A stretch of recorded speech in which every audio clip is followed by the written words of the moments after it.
Luigi Mangione back in court today in connection with the killing of United Healthcare CEO Brian Thompson in 2024. The New York judge says there will be less room for the public in the trial since so many members of the press will be there. Russia has released an American military veteran who spent more than 4 years in prison on disputed charges under abusive conditions. The former U.S. Marine was said to be gravely ill and at risk of dying. A group advocating for him says Robert Gilman is now on his way to a U.S. military hospital in Texas. Crime across the country on the decline. According to the Major Cities Chiefs Association, murders alone were down more than 17% in the first half of 2026 compared to the same period the previous year. Robberies, rapes, and aggravated assaults likewise were lower. The declines continue a trend that reversed the crime surge that came during the pandemic. ABC's Jim Ryan. Death toll from the Columbia earthquake, now at least 224 people. This is ABC News. New details from the Washington Post about the steps the Secret Service took to slip President Trump off one plane, make it look like he went to another plane, and actually putting him on a third plane following threats from Iran at the NATO summit in Turkey last month. Here's ABC Chief Global Affairs correspondent Martha Raddatz. The White House neither confirmed nor denied the Post reporting, saying in a statement the new Air Force One is a state-of-the-art aircraft that has been fitted with high-level security protocols that ensure the safety of the president and his staff. As the president has said recently, there are many enemies of America who have their sights on him, and we use every tool at our disposal to address those threats. President Trump's media company announcing $238 million in losses in the second quarter, 10 times more than last year. Now the parent company of Truth Social says it's going back to its roots. It plans to abandon its crypto, online betting, and financial services businesses and just stick to social media. I'm Sherry Preston, ABC News. We're getting an update on the wildfires just east of us, but first, KIRO Newsradio real-time traffic. We've got some major delays on southbound I-5 as you make your way from Shoreline to Seattle. It's about an hour drive away from Linwood. It's over an hour from Linwood to Bellevue. On northbound I-5, it's about a 55-minute drive from Federal Way to Seattle. The West Seattle Bridge is also seeing huge delays, so the struggle is really real this morning. Renton to Bellevue, about 40 minutes. The lake bridges are okay. It's about 50 minutes from Puyallup to Renton, and we're still dealing with that closure on southbound 525. This is at the south end of Payne Field from that fatal crash in Mukilteo earlier this morning. This traffic report is brought to you by the Seattle Mariners. Don't miss firework nights all summer, presented by T-Mobile. The next show is August 21st as the Mariners take on the Cubs. Get your tickets at mariners.com/fireworks. KIRO News Radio 97.3 FM Northwest News. Now, the latest from KIRO News Radio and mynorthwest.com. Good morning. I'm Katrina Gashard. Governor Bob Ferguson signed an amended emergency proclamation for Washington's wildfire disaster, waiving dozens of state laws to help victims across 7 counties and 3 tribal nations. Ferguson says the state will seek a federal major disaster declaration by mid-September to unlock financial aid for individuals and local governments. I think I mentioned earlier how appreciative I am that the federal government has responded. Quickly is not the word. I mean, they've just been on it. The governor, meanwhile, has issued an order that suspends evictions, eliminates fees for replacement IDs and birth certificates, and removes the unemployment waiting period. Air quality has improved around here. The Puget Sound Clean Air Agency says after last week's wildfire smoke rolled in, conditions reached unhealthy for sensitive groups. But now monitors indicate air quality is good and should stay that way until Wednesday, that's tomorrow, for Pierce, King, Kitsap, and Snohomish counties. In just a few minutes, we're expecting to hear from Seattle's interim police chief about the Bite of Seattle shooting. Get out! Get out! Chief Andre Sales is expected to brief the city council on the response that day. Officers were on the scene within seconds and subdued one of the shooters. Others are believed to have been involved, but no description has been released. Mayor Katie Wilson has also ordered a new review of the communication to the public that day. Besides an initial post on X, reporters and people there had to wait 5 hours for basic information. Meantime, Seattle police are investigating a deadly collision in North Seattle. Police say a 37-year-old man riding an e-scooter was struck westbound by a minivan around 12:44 this morning. The man died at the scene despite life-saving efforts by Seattle fire medics. Police say the 16-year-old driver returned to the scene and cooperated with investigators. No signs of impairment were found. Seattle is getting another starring role on the big screen. A new movie called Friend Thing is filming around the city this month. According to Deadline, the coming-of-age drama is set in 1996 and follows a 14-year-old boy navigating friendship, first love, and loss, all here in Seattle. The cast includes Alfie Williams, Ryan Kiera Armstrong, Pete Holmes, and Louis Black. The film is expected to be released sometime next year. And for your forecast, we got some sunshine on the way today. Comfortable temperatures again in the mid-70s. Right now, it's about 63 in downtown Seattle. I'm Katrina Gashard, KIRO News Radio. Your best source for local news, serving Western Washington and the world with a KIRO News Radio app. Always streaming live on your smart speakers. You're listening to KIRO News Radio, Northwest News. This is the Gee and Ursula Show with G. Scott and Ursula Reutin. Hey, everybody. It is the Gee and Ursula Show. Good mood today. Yes. But it's one of those things that we're going to be talking about, Ursula, a story that's really just getting bigger and bigger and bigger by the day. Yeah. But while the story gets bigger, the question surrounding the story is still very small. Oh, okay. You know what I mean? Like, and so sometimes this is where it's hard to do this job because we come in and like, oh my goodness, it's like a soap opera. Like, oh, it continues. But then there are some people that's just like, but wait a minute, you did all of that. Can you just answer one simple question?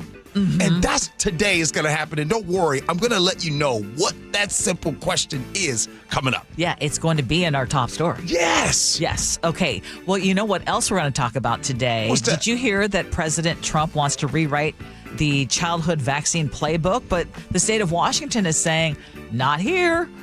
So Was he asleep? coming up at 9:30, I don't know who asleep. Yesterday.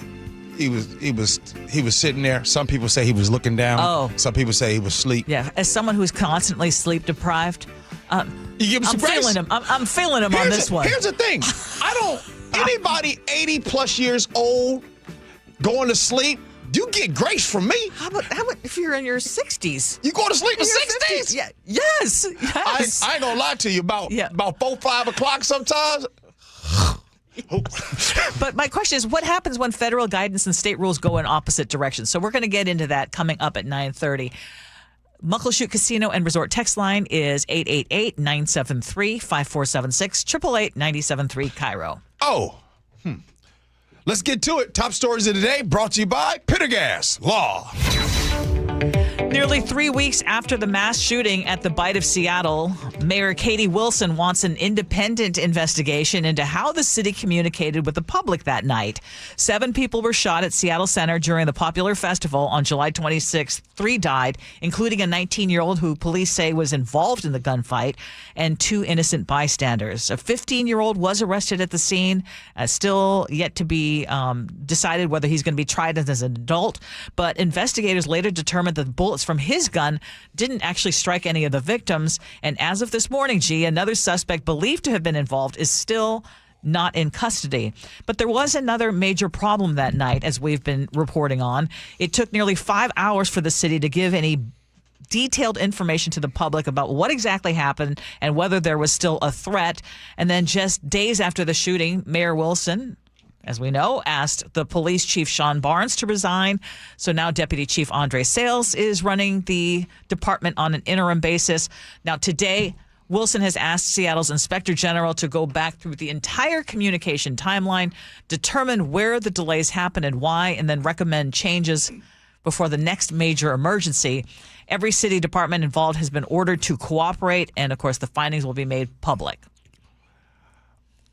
My growing up, I had parents that were law enforcement. That's no secret. But what I really want to stress to you and everyone listening, do you know how often I would get caught lying? Is it daily? Oh my goodness. Like I used to be in my room on punishment, and I could not understand how my mom knew every time. Like as a kid, like how did my mom know I was lying? And as I have gotten older, and maybe you too have understood this to be true, you start to understand that the smoke and mirrors don't really work for a lot of people. If you keep it simple, there's a thing that's called a KISS theory. Those in sales know that. You keep it simple, or some would say you keep it simple, stupid. Right? So here's what I want to do, Ursula. This news stuff, you gotten me really liking this news. The Inspector General being asked to go through all of this. You notice that came out yesterday. The Inspector General, like, oh, now you guys want to, you know what, let's see about the communication. Coincidentally, at 9:30 today, the interim chief has to stand in front of city council. That's weird of the timing. So just to say. Well, what's weird about it, though? Well, here's what's weird. Because remember Heather Bosch? She stood there at the last press conference on 731 receipts. They asked Mayor Wilson on her not knowing about the public hadn't received any information beyond the misinformed post from her office. And I want to play the sound because I just want to make sure you hear it. And then here we go. Let's do this again. I learned at 9:40 p.m., 5 minutes before 9:45, that a press conference was being planned at Seattle Center. At that time, if I had known that next to no information, apart from my own office's blog post, had been shared with the public since the time of the incident at 6 p.m., I would have immediately said, yes, tell the press everything you know. I'm talking about 7:45 to 8 p.m. Yeah, in that, absolutely no direction from my office not to share information. You had no communication from your office to anybody at SPD at that time. We had communication, but we were not directing anyone to not share information. So the mayor said then that my office, that there was no communication to SPD to delay. So why do we need an inspector review as it came out yesterday? If you already know and knew the answer to that question on 731, my question is why on August 10th are you now doing a review? Because people don't believe her. Also, in the court of law, attorneys, when they ask a question that they already know the answer to.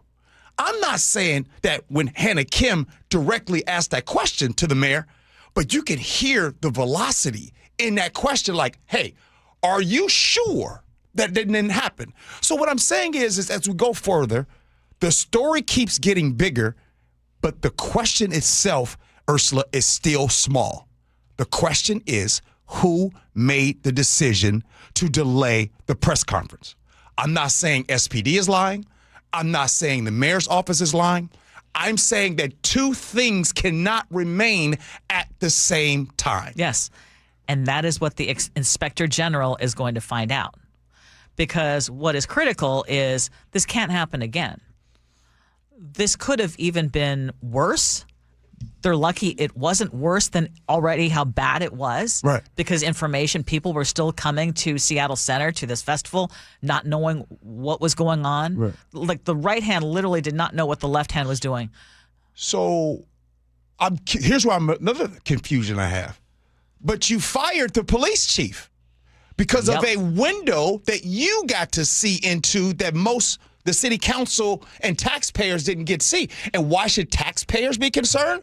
Well, it's your money that nearly led to the almost $700,000 to pay the former police chief. What you got? And I am still wondering if the mayor, in that window that she had to see, is holding back on something that she's hoping that the Inspector General reveals. And I say that because she is flat out saying this is exactly what needs to happen. This is exactly what I want, and I think it's the right move to have the Inspector General look at this. Because right now, the mayor looks horrible in all of this. And because I agree with the city council member, Maritza Rivera, who actually happens to represent my neighborhood in Seattle, where she said the mayor's decision to oust Chief Barnes was reckless. It just was poor decision making based on her lack of experience and incompetency. I think this was poorly handled and it shows her inexperience. I think the whole situation has been amateur, and I can't imagine how this looks or feels to our residents. Now, I gotta say, I don't remember city council members being this, and Councilmember Rivera wasn't the only one being this, I don't want to say openly hostile, but openly critical of a mayor. It's been a minute in the city of Seattle. And so this is what I'm wondering with the Inspector General, the call for the Inspector General, which I think was going to have to happen, whether the mayor knows something that might come out with this investigation. See, Ursula, I just want to push back on you because that's you being nice. And the reason why you're being nice, because the question is still simple. It's simple. Not all the smoke and mirrors. Who made the decision to delay the press conference? It's either SPD or it's the mayor's office. Yes. And here's my heart of hearts. Yes. I think the interim chief going into that, talking to the city council, he has to keep his job. By the way, I hear all accounts that he's a good brother. He has to keep his job. He's got to stay in his lane and do the talking points. And I believe the mayor's office, they know. I'm saying it. You don't need an inspector. You don't need investigations. They know who delayed the meeting. Period. But I'll tell you what, they do need the Inspector General. There are going to be lawsuits galore. 2 people died. 2 innocent people died. But I don't. 3 people died. There was and there was one of them being a suspected shooter. Yeah. Well, as we continue to go forward, and we're looking forward to 9:30. Hopefully, people are covering that. I'm sure they are here in the newsroom, and we'll talk more about that. Okay, let's move on because we have a lot of news. A Seattle family says their 17-year-old son had a safety plan specifically designed to keep him from leaving Rainier Beach High School alone. But on the day he was murdered at a bus stop just steps away from that campus, his grandmother says she was promised that he would have a ride home. That ride apparently never came, and now the family is getting ready to sue the Seattle School District. KIRO News Radio's Jillian Raftery has been looking into this and joins us live. Thanks, Ursula. And this is a really sad and confusing situation for a lot of people wondering why sue the school. The safety plan is a written plan. It's kind of like an IEP, which Trevea Hoffmuse was also on an IEP. So I think it's important to say his name. Trevea Hoffmuse and Tyjon Stewart were killed as they waited near that bus stop. The safety plan said he could not leave alone because he'd left a few times before during lunch. One, he had gotten into a car crash with a kid who was driving a car. And the other, he'd been arrested on reports that he'd had a gun.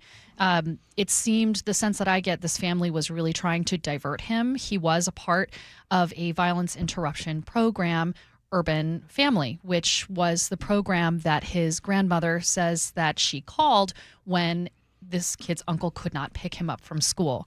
I talked to the attorney, and they said that Paul Patu, who is the head of this program, assured Trevea's grandmother that a ride would come, and apparently it did not. So that's why the root of this lawsuit.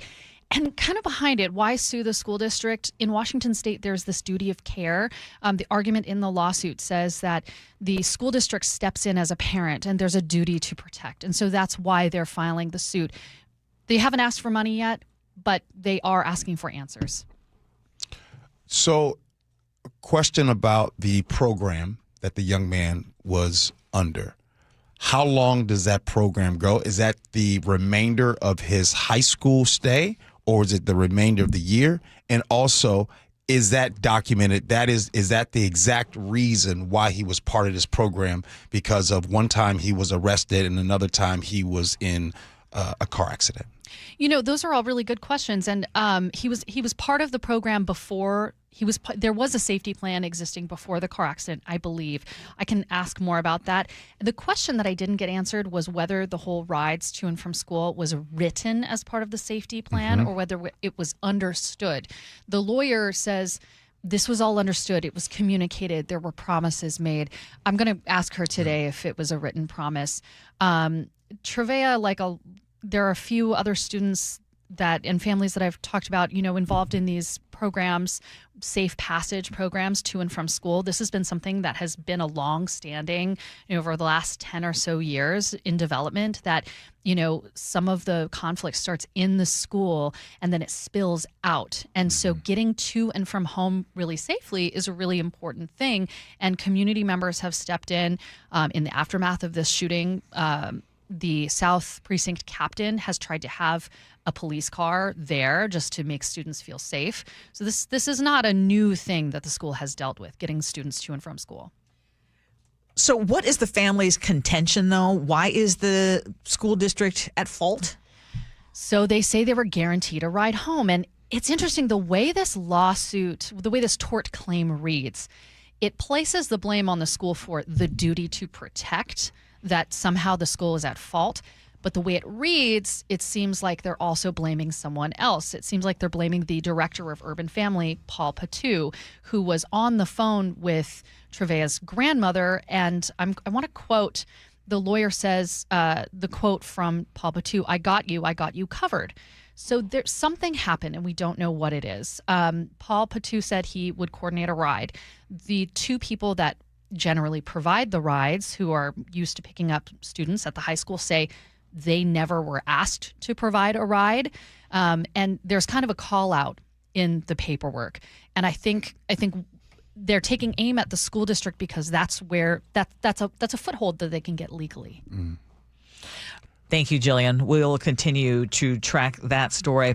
Well, if you lost your job or your home or your ID or your business in one of Washington's wildfires, the state is trying to make sure that bureaucracy does not become your next disaster. So did you hear about this, G? No. Governor Ferguson is temporarily suspending a number of state rules to help fire victims more quickly. King 5's reporting that means easier access, for example, to emergency cash assistance, faster replacement for documents that could have been lost in the fires, immediate unemployment benefits without the usual wait period or job search requirement.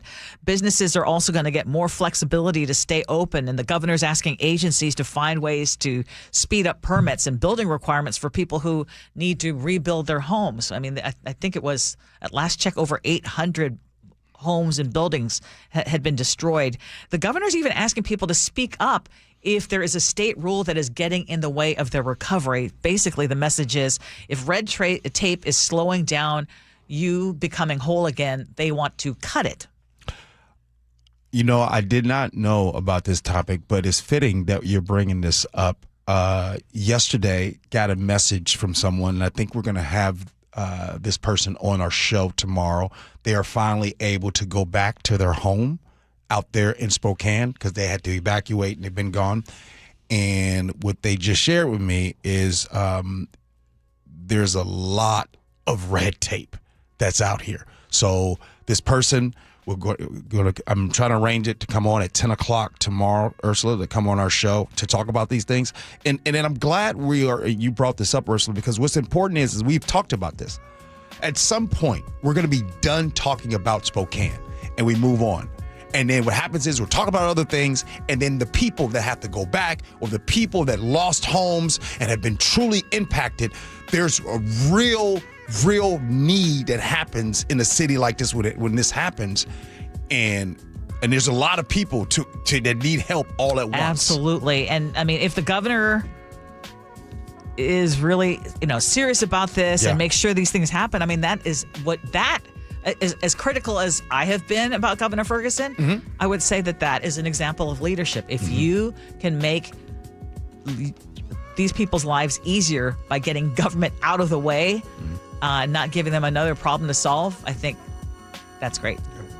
Coming up next, Ursula, Washington childhood vaccine rules. According to this, it said they're not changing, state health leaders say. We'll discuss next. Gee and Ursula.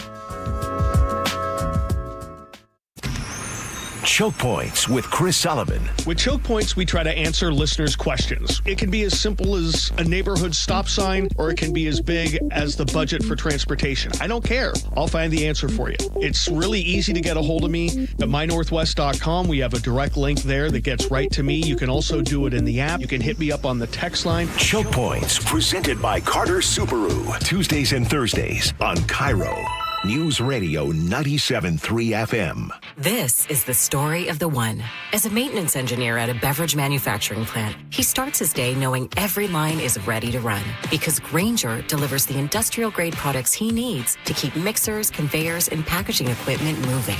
With Grainger's vast selection of bearings, belts, and motors, he keeps operations running smoothly, so nothing grinds to a halt. Call 1-800-GRAINGER, click Grainger.com, or just stop by. Grainger, for the ones who get it done. Sleep Number's new collections are designed to adapt to the changing nature of your life and your sleep needs.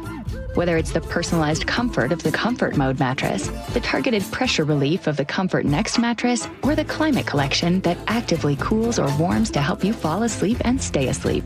And now, get early access to our biggest sale of the year. Save 25% on the new Comfort Next Luxe for a limited time. Only at a Sleep Number store or sleepnumber.com. Man, I love this place. I've been surfing here since I was a kid. Now, seeing my grandson out on the water, it means everything to me. Watching him and taking in the blue waves, the sea breeze, the blurry horizon. If you have geographic atrophy, or GA, subtle changes in vision could mean it's progressing toward irreversible vision loss. Izervay is proven to slow GA progression and could help preserve your vision for longer, so you may keep seeing the world around you.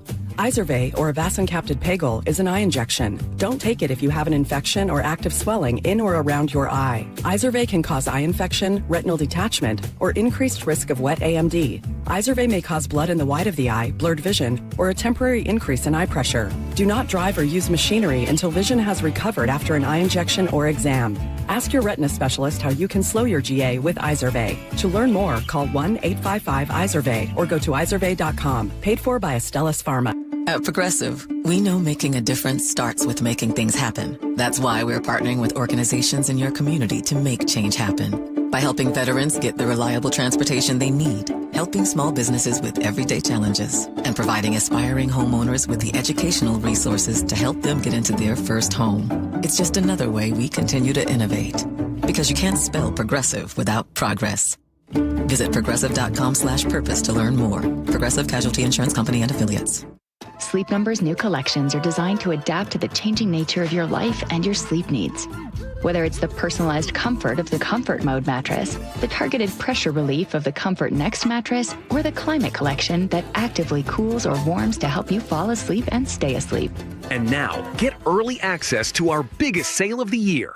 Save 25% on the new Comfort Next Luxe for a limited time. Only at a Sleep Number store or sleepnumber.com.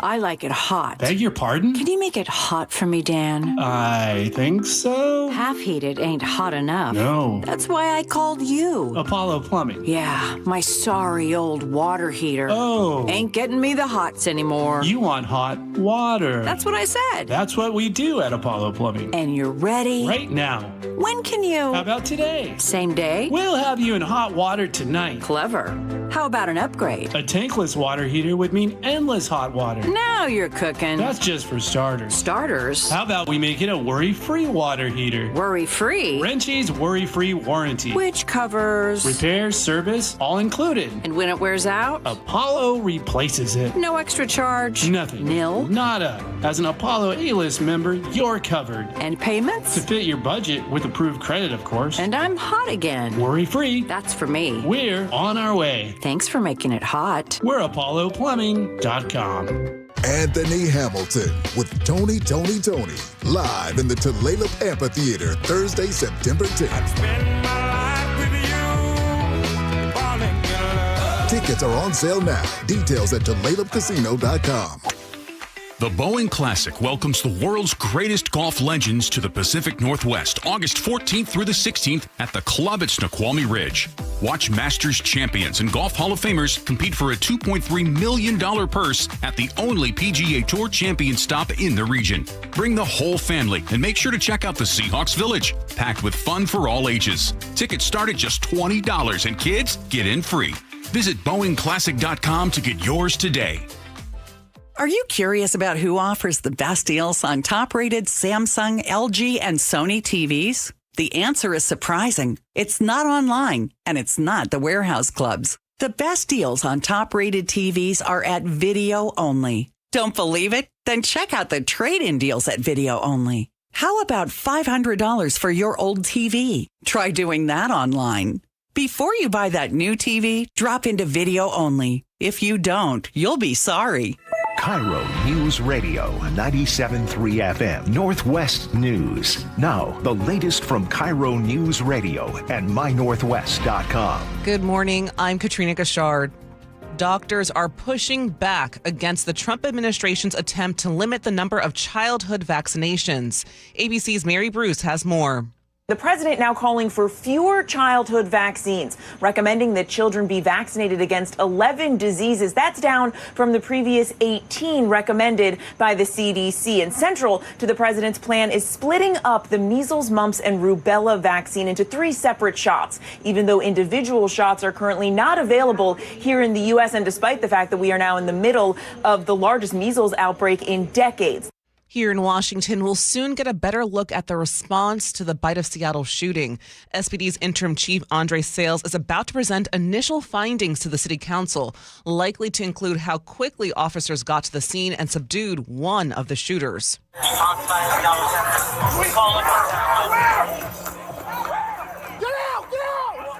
3 people were killed when police say rival gang members encountered each other and started shooting into the crowd. Seattle Mayor Katie Wilson has ordered her own review of the communications to the public.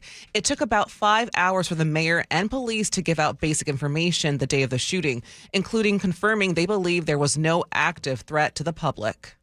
A dispute over Denny Blaine Park is heating up once again. KIRO 7 TV's Nia Bliss spoke with Lee Keller, a spokesperson for the group Denny Blaine Park for All. Some neighbors claim a big event brought out a big crowd to Denny Blaine over the weekend. People who live in the area said there was probably 100 people there. Keller says not only did someone from this gathering pull down part of the barrier, which divides the park from its lower clothing optional section. A lot of illegal and illicit activities that we have been asking the city to step in and stop happened. The masturbation, the sex acts, the rest of it. She says the event was captured on camera and parts of it are now on the Denny Blaine Park for All website. A Spokane man has recovered a precious connection to his mother from the ashes of his home. Robert Smith thought his mother's urn was lost when the Old Trails fire destroyed his home in northwest Spokane. But firefighters from New Mexico spent hours helping him search the rubble. And Smith tells KIRO 7 TV they found pieces of the urn. I felt like I was left again. You know, I kind of felt like I let her down a little bit. You know, not having her around, and now she'll be around and she'll be here with us forever. He plans to frame pieces of the urn when he rebuilds. Now to your KIRO News Radio real-time traffic. In Seattle, the 2 right lanes of northbound I-5 at Swift Avenue are closed for maintenance work, so plan for delays in the area. We're still dealing with major delays on southbound I-5 as you make your way from Shoreline into Seattle. It's about an over-hour drive from Linwood to Bellevue. Over on northbound I-5, it's still about 50 minutes from Federal Way to Seattle, and the West Seattle Bridge is still seeing huge delays. This traffic report is brought to you by the KIRO Newsradio App. Text app to 888-973-5476 to download the KIRO Newsradio App. Listen to your favorite shows and get the latest news and updates sent straight to your phone. For your forecast, we are dealing with sunshine today and warm temperatures in the mid-70s. Right now, it's about 61 in downtown Seattle. I'm Katrina Gashard, KIRO News Radio. Your best source for local news. You're listening to KIRO News Radio, Northwest News.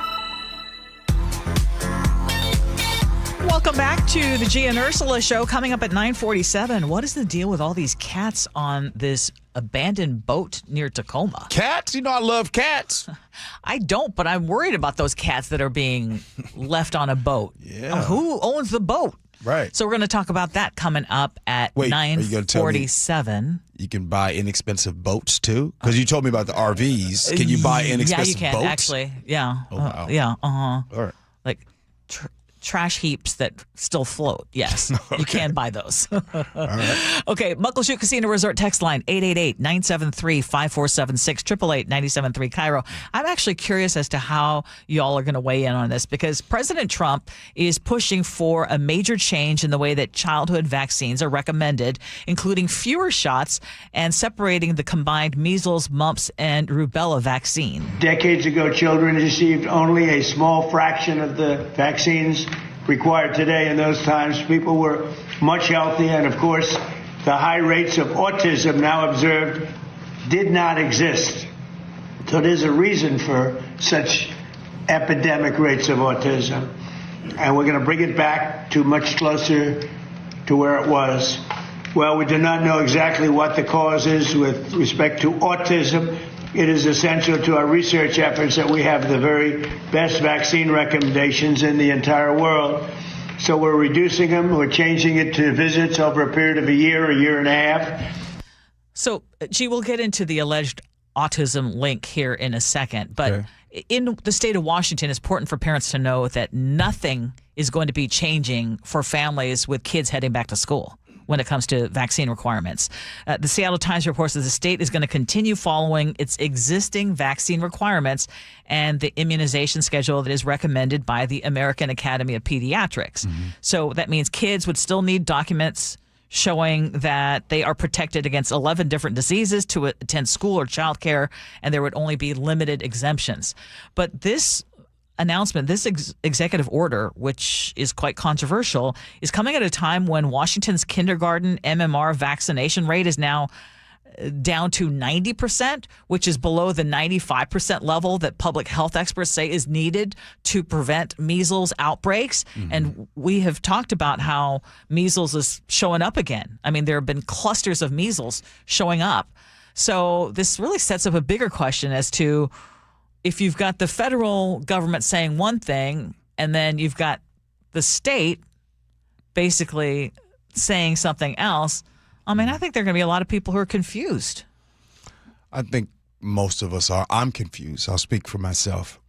I'm confused as to why measles cases are up 8-fold in America in 2026.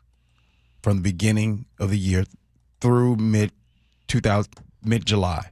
47,459 measles cases were confirmed, including 44 deaths. This is the highest in 22 years. I just want to say this. I don't know anything about vaccines. I don't feel comfortable with radio hosts, politicians, TV folks arguing over vaccines. Vaccines should be debated by researchers. Vaccines should be argued and talked about by doctors, people who have studied this stuff, and then they tell us. I don't feel comfortable in this whole vaccines should not. The fact that it's political, the fact that people are choosing what to do based on political affiliation. Now, I'm not saying you listening right now. I'm not saying that's you. I'm not doing that. But what I am saying is, across America, we have people making decisions, vaccine decisions, on political affiliation. And so we've been doing this now since COVID, and it's 2026. And can we go back to the old days? And what's the old days? The old days were researchers, doctors, professionals, experts. They are the ones. Yes. And you know what they're saying? What are they saying? Do you know what they're saying? What? Okay, so this is the World Health Organization, after reviewing 31 major studies from multiple countries, They're saying the evidence does not show that vaccines cause autism. Again, reviewing 31 major studies from different companies, there is no causal link between childhood vaccines and autism. There is a link between people not getting the vaccine and measles rates going up. The MMR, which is the combination vaccine, has specifically been studied in enormous populations. There was a 2019 Danish study that followed nearly 700,000 children and found that the MMR vaccination did not increase autism risk. There was a separate analysis pooled data from more than 1.2 children and found no association between vaccination and autism, including MMR and thimerosal exposure. So the State Department of Health is saying they're going to continue following science-based recommendations that align with the American Academy of Pediatrics and other medical experts. Again, what they're telling everybody, and I think this is the best advice, and this is to what you just said, talk with your child's healthcare provider. Right. What is best for your child? Before we move out of this, I want to ask you, considering how you've been doing this for a while, during your time in covering news and working in this profession, can you remember a time that the conversation, the way it's been over the last 6 years around vaccines, can you remember a time in your career? No. Mike in Portland, who we know is he's a regular listener, but he's also a scientist and he works in health. He says, in my opinion, Trump's vaccine comments are the most reckless of his entire tenure. Vaccines don't cause autism. That's not a political opinion. It is decades of replicated science. Apparently, we're now letting presidential preference compete with epidemiology. That's my biggest concern. That's why I wanted to bring it up today, even though we're choosing joy. All right. Hey, coming up next here on the Gee and Ursula Show, hey, new Seahawks owner chimed in on a discussion on social media, and everybody's talking about it. And people were shocked, like, did he just say that? Talk about it next. Gee and Ursula.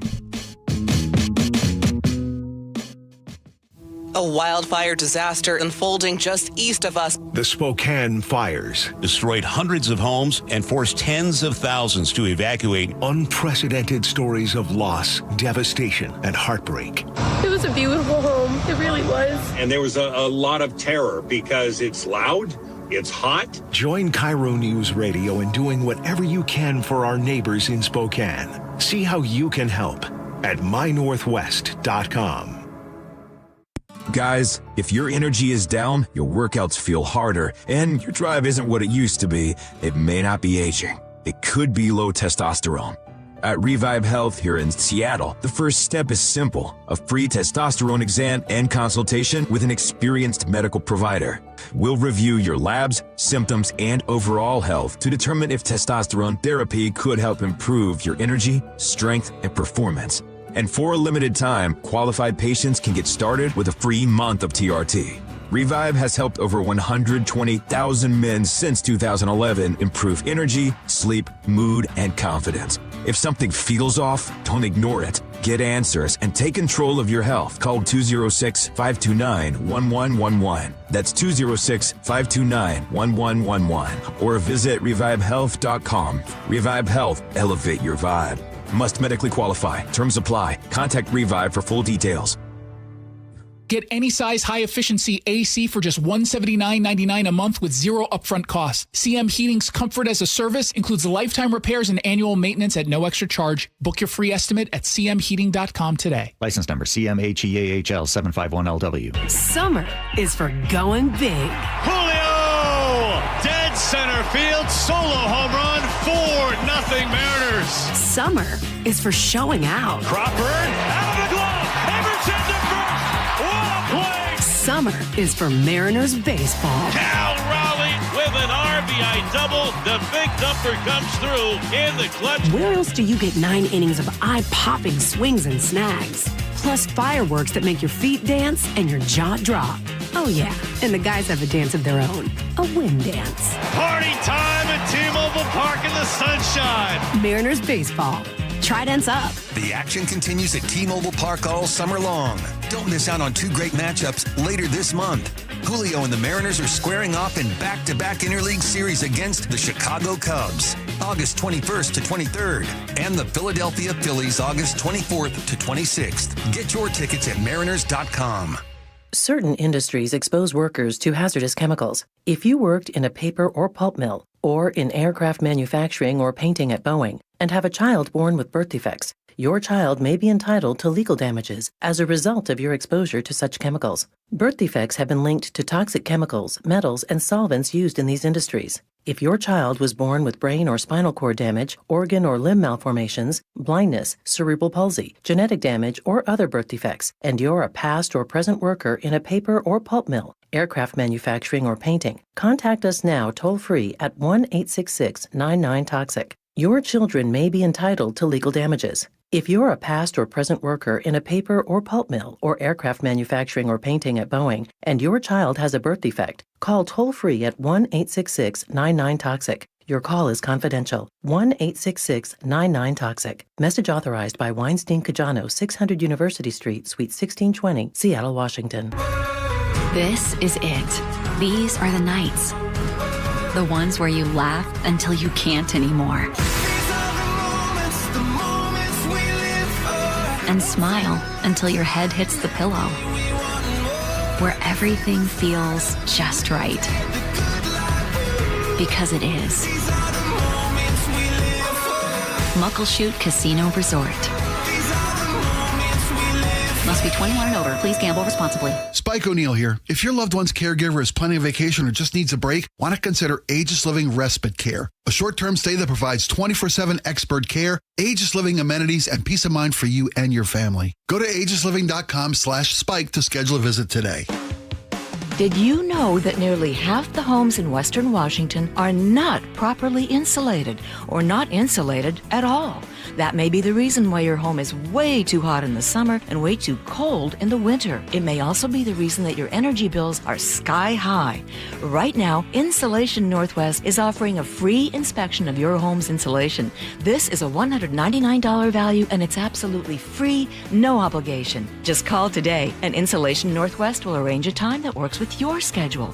We'll perform a thorough exam of your home's insulation and give you the advice you need to start saving thousands. Everyone who calls today will also receive a free infrared screening of your home using the latest technology. This will help reveal any hidden flaws in your home's protective energy blanket. What do you have to lose? It only takes about an hour and it's absolutely free. Call Insulation Northwest today, the real insulation company. InsulationNorthwest.com. Looking for a simple solution to hair loss this summer? Get the same breakthrough one-day treatment I received at Advanced Hair during their once yearly summer savings event. Your own natural hair begins to regrow the very next day, and Advanced Hair guarantees it will grow. Take advantage of your flexible summer calendar and get the most hair for your dollar during their best offer of the year. For details and a free consultation, call 425-449-8185, advancedhair.com. Hey, good morning, everybody. It is the Gee and Ursula Show. So here's what's on tap for the rest of the show today. Coming up at 11 o'clock, former top cop here in Seattle, Sue Rahr, who has a huge resume, will be joining the show. That happens at 11 o'clock. And also, up next at 10 o'clock, Ursula, we have to talk about it. I don't know if you remember the woman's only spa.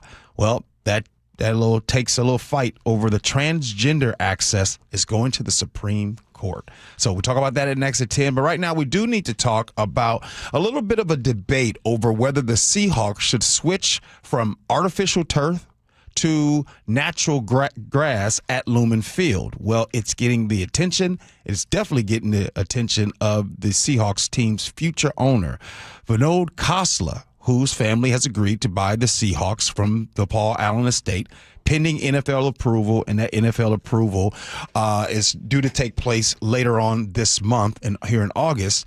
But the question what remains is this. They keep talking about there should be grass, should it be artificial turf? Well, Vinod Khosla replied to this comment on social media, and he says, well, I'm going to leave the decision to the people in the organization who know better. And he also credited them, the team that got us the Super Bowl.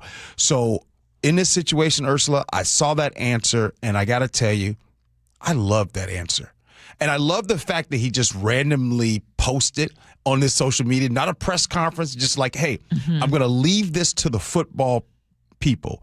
And I thought, good. You just bought the Seahawks, and doesn't necessarily make you an expert, but sometimes you get in a position and then you think that you're an expert, and to which he says, hey, I'm going to defer to the football people who actually brought Seattle a Super Bowl. And if you're talking about John Schneider, he's helped bring Seattle 2 Super Bowls. And I thought, Ursula, this is a window into someone who usually we think arrogance when someone has a whole bunch of money or just bought a team or a billionaire. I just love that he says, I'm going to defer to the football people, you know, the same people that brought you a championship. Yeah, what it's telling me is he's not giving micromanager vibes. Right. Now, let me get into what I saw, Ursula, during the World Cup. As you all know, the World Cup matches was all grass. Now, I would love to tell you. So they brought in the grass. They brought it in.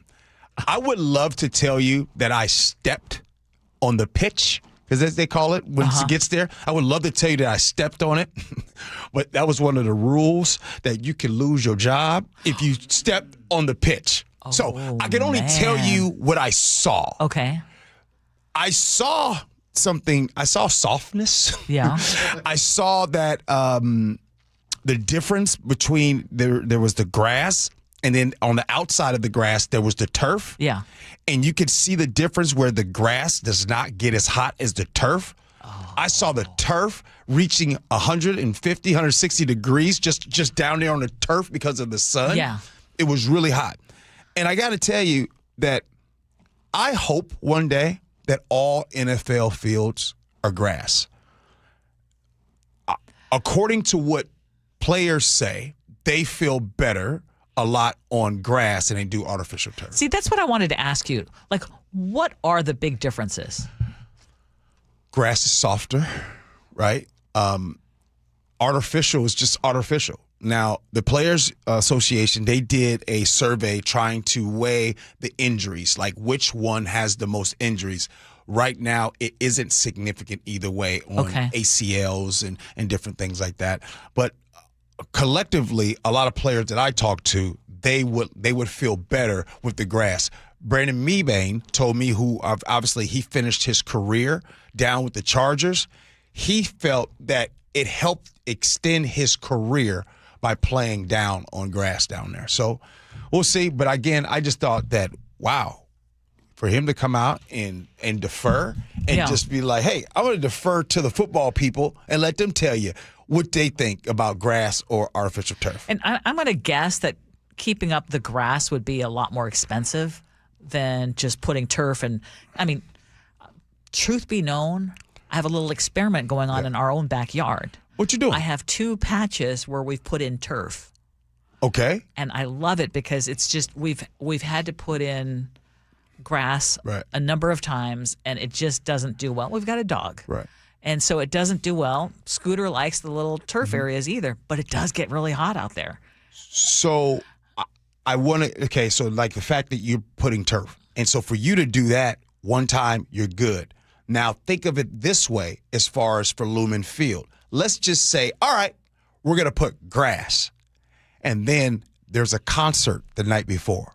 Or then there's a sound. You know what I mean? Like you got to keep it. They got to. So then they got with the turf. They can kind of roll that up, do the concert, do their activities, and then roll it back down. So you have to really take that into consideration when it comes to that. Even though there's not a lot of concerts after September in Lumen Field because of inclement weather, the potential of that. Yeah. So they don't really have big concerts in Lumen Field after that. So we've got a game coming up on Saturday. Yeah. And then also the finality of the purchase, I'm assuming it's going to close and this is going to be the new owner.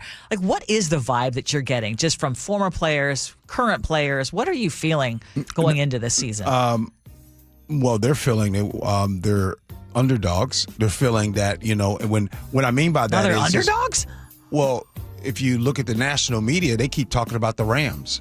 They keep talking. Yeah, okay. They talk about every. That's some disrespect. But sometimes it's good to have disrespect. It's better to underpromise and overdeliver, right? Oh, just a reminder, Ursula. Today is episode 2 of HBO's Hard Knocks. That's going to happen today. If you missed the first one, please go check this out. It's pretty good. So coming up today. All right, coming up next here on the show. Women's only spa.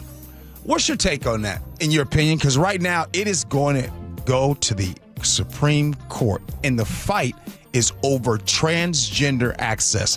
And of course, Ursula, this is one of those topics that we could have skipped. Pretending we didn't see it.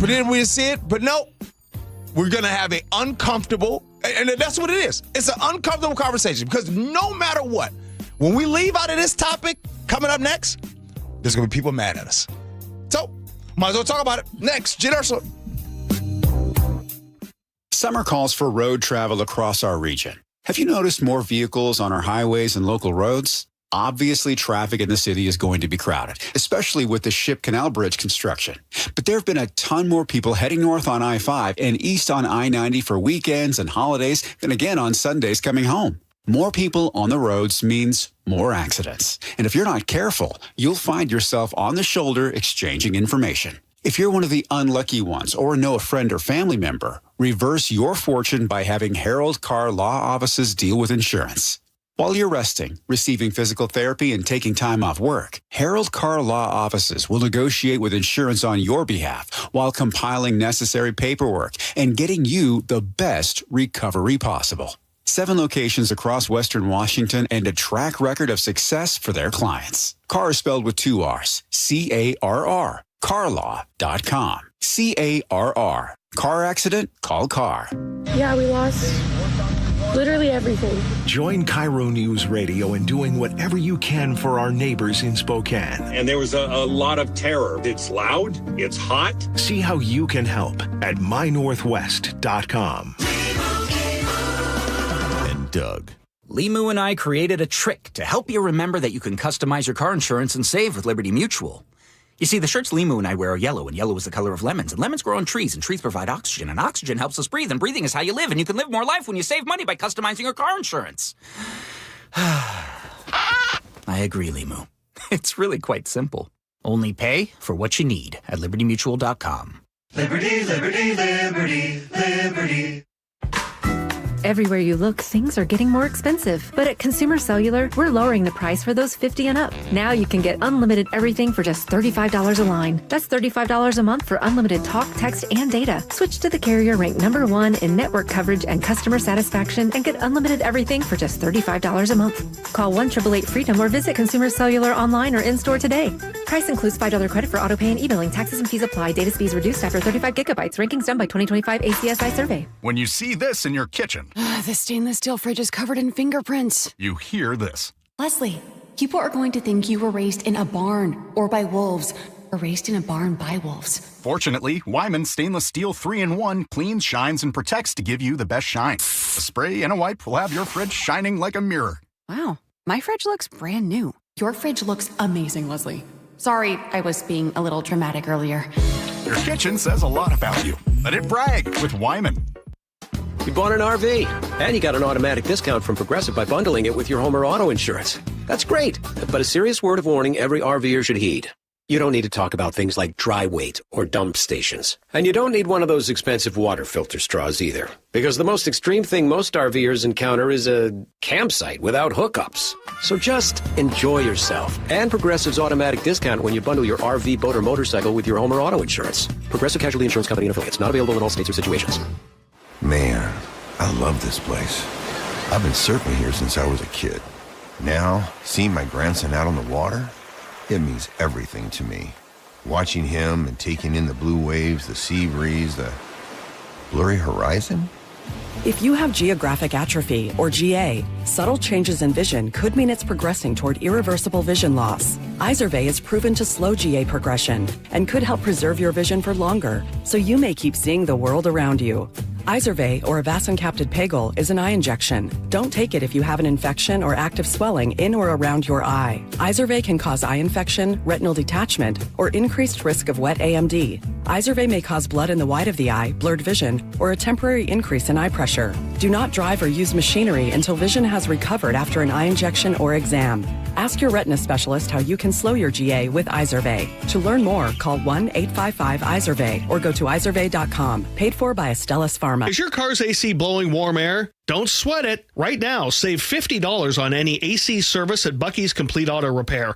Honest pricing, guaranteed work, 16 family-owned locations, and no appointment needed. Stay cool this summer. Bucky's.com. Your best source for local news. KIRO News Radio. KIRO FM and HD1. Tacoma, Seattle. Northwest News.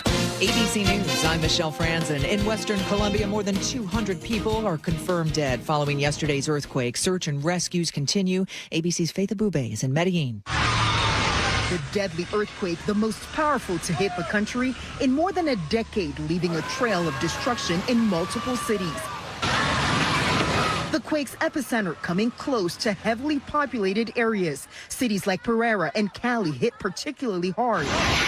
Entire apartment buildings seen splitting apart, leaving clouds of dust and rubble. Severe storms sweeping through this hour in the Midwest. Tornado warnings in the Chicago area, leading to the rare evacuation of the air traffic control tower at Midway Airport. Both Midway and O'Hare put on ground stops. Flight delays and cancellations are stacking up. And U.S. Marine Robert Gilman is on a flight back to the U.S. to a medical facility after being released from a Russian prison. He was held since 2022. This is ABC News. More women are being forced to drive longer distances in order to deliver their babies. That according to a new March of Dimes study. And small towns are being hit the hardest. Here's ABC's Jim Ryan. Of the nearly 100 labor and delivery units forced to close in the past 2.5 years, more than half were the sole birthing facility in that county. While it's the smallest communities being hit, those communities are often in the most populous states. The result, according to March of Dimes, 1 in 4 American women aren't receiving prenatal care during the first trimester of pregnancy. March of Dimes says 2.5 million women of childbearing age live in counties considered maternity care deserts. Data centers driving a massive construction boom. Some communities are not happy about it. There are complaints of noise pollution and massive spikes in energy bills. And there are also concerns about how much water data centers use to cool all that equipment. The Powerball jackpot now up to $975 million. No one matched the numbers again last night. Next drawing tomorrow night. Michelle Franzen, ABC News. We're hearing about an update on the deadly gang-related shooting at the Bite of Seattle. More on that, but first, KIRO News Radio real-time traffic in Seattle. Still, the 2 right lanes of northbound I-5 at Swift Avenue are closed right now for maintenance work. Other delays around the area are on southbound I-5. If you're going from Shoreline to Seattle, it's about an hour away from Linwood. It's over an hour from Linwood to Bellevue. Over on northbound I-5, it's about a 45-minute drive from Federal Way to Seattle. Lake Bridges, so far, about 40 minutes. This traffic report is brought to you by KIRO News Radio. KIRO News Radio, 97.3 FM, Northwest News. Now, the latest from KIRO News Radio and mynorthwest.com. Good morning. I'm Katrina Gashard. Right now, we're hearing from Seattle's interim police chief about the Bite of Seattle shooting. Spoke to the lieutenant over our homicide investigation. There's some search warrants that they're writing today that they've written over the last couple of days. That's going to be fruitful to this investigation. Chief Sales is briefing the city council on the response that day. Officers were on the scene within seconds and subdued one of the shooters. Get out! Get out! Others are believed to have been involved, but no description has been released. Mayor Katie Wilson has also ordered a review of the communication to the public on that day. Besides an initial post on X, reporters and people there had to wait 5 hours for basic information. The federal government has already granted Washington an emergency declaration and a public health emergency for the wildfires.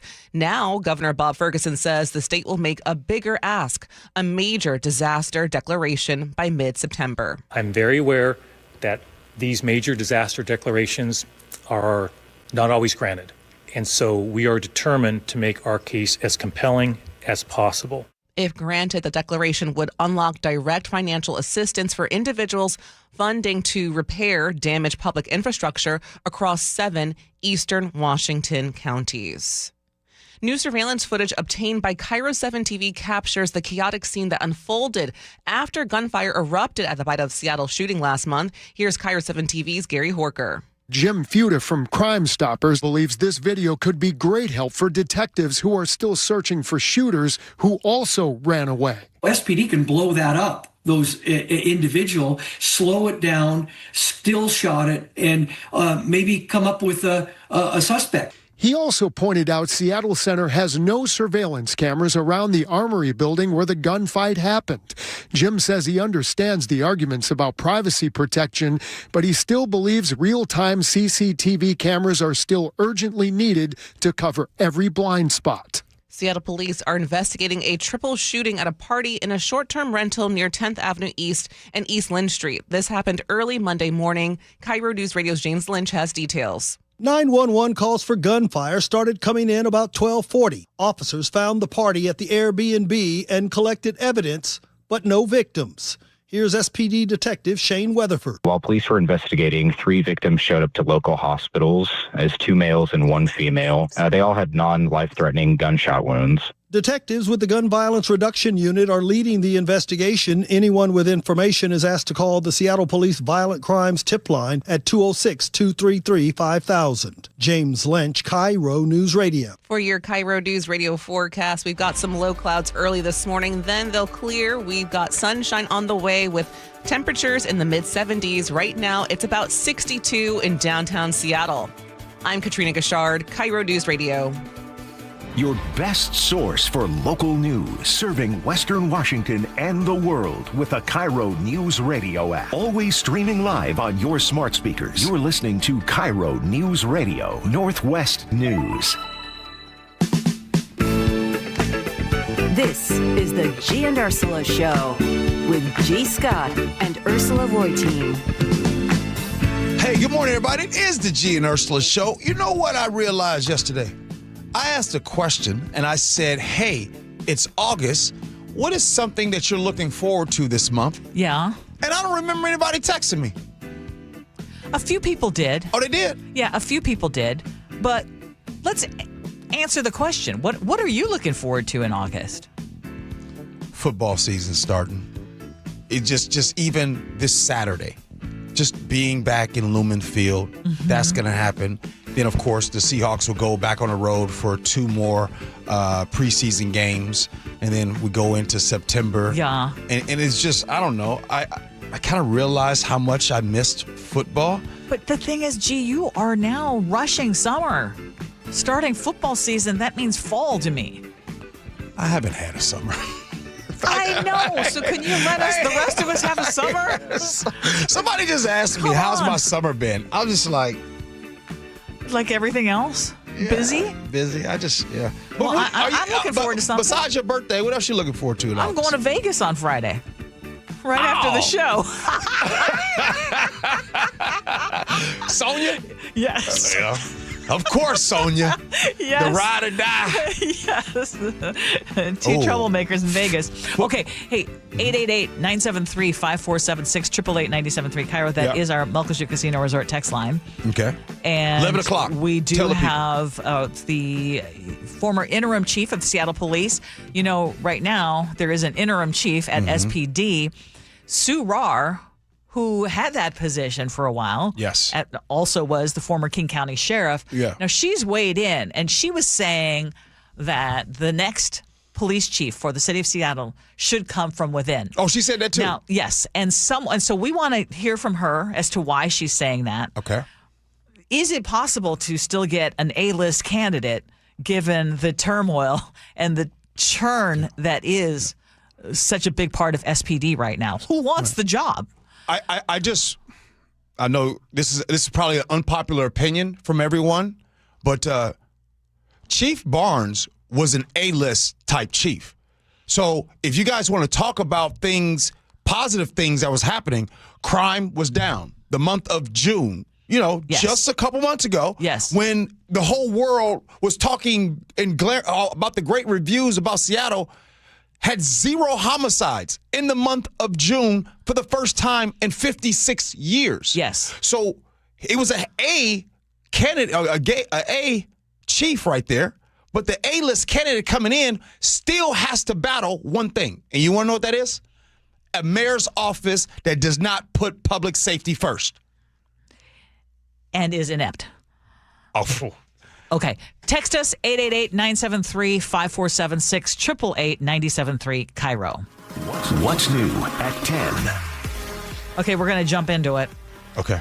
Women-only Korean spa in Linwood and Tacoma is now taking a very personal question all the way to the U.S. Supreme Court. They're at least hoping that the court hears it.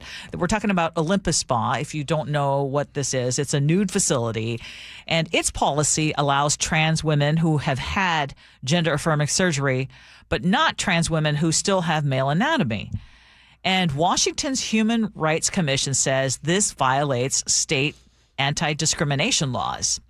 But Olympus argues this isn't about how someone identifies. It's about anatomy. It's about privacy and whether women in an all-nude space have a right to decide whether they're comfortable being naked around someone who has not gone through the surgery. Mm-hmm. So the Supreme Court has not agreed to hear the case yet.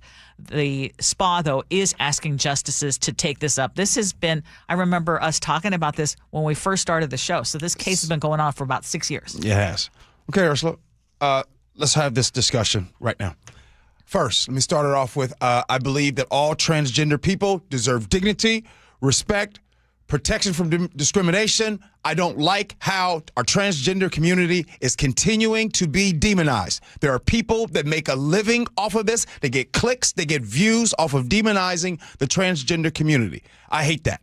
Now, I also want to just say that I am on the spa side when it comes to this. Here's why.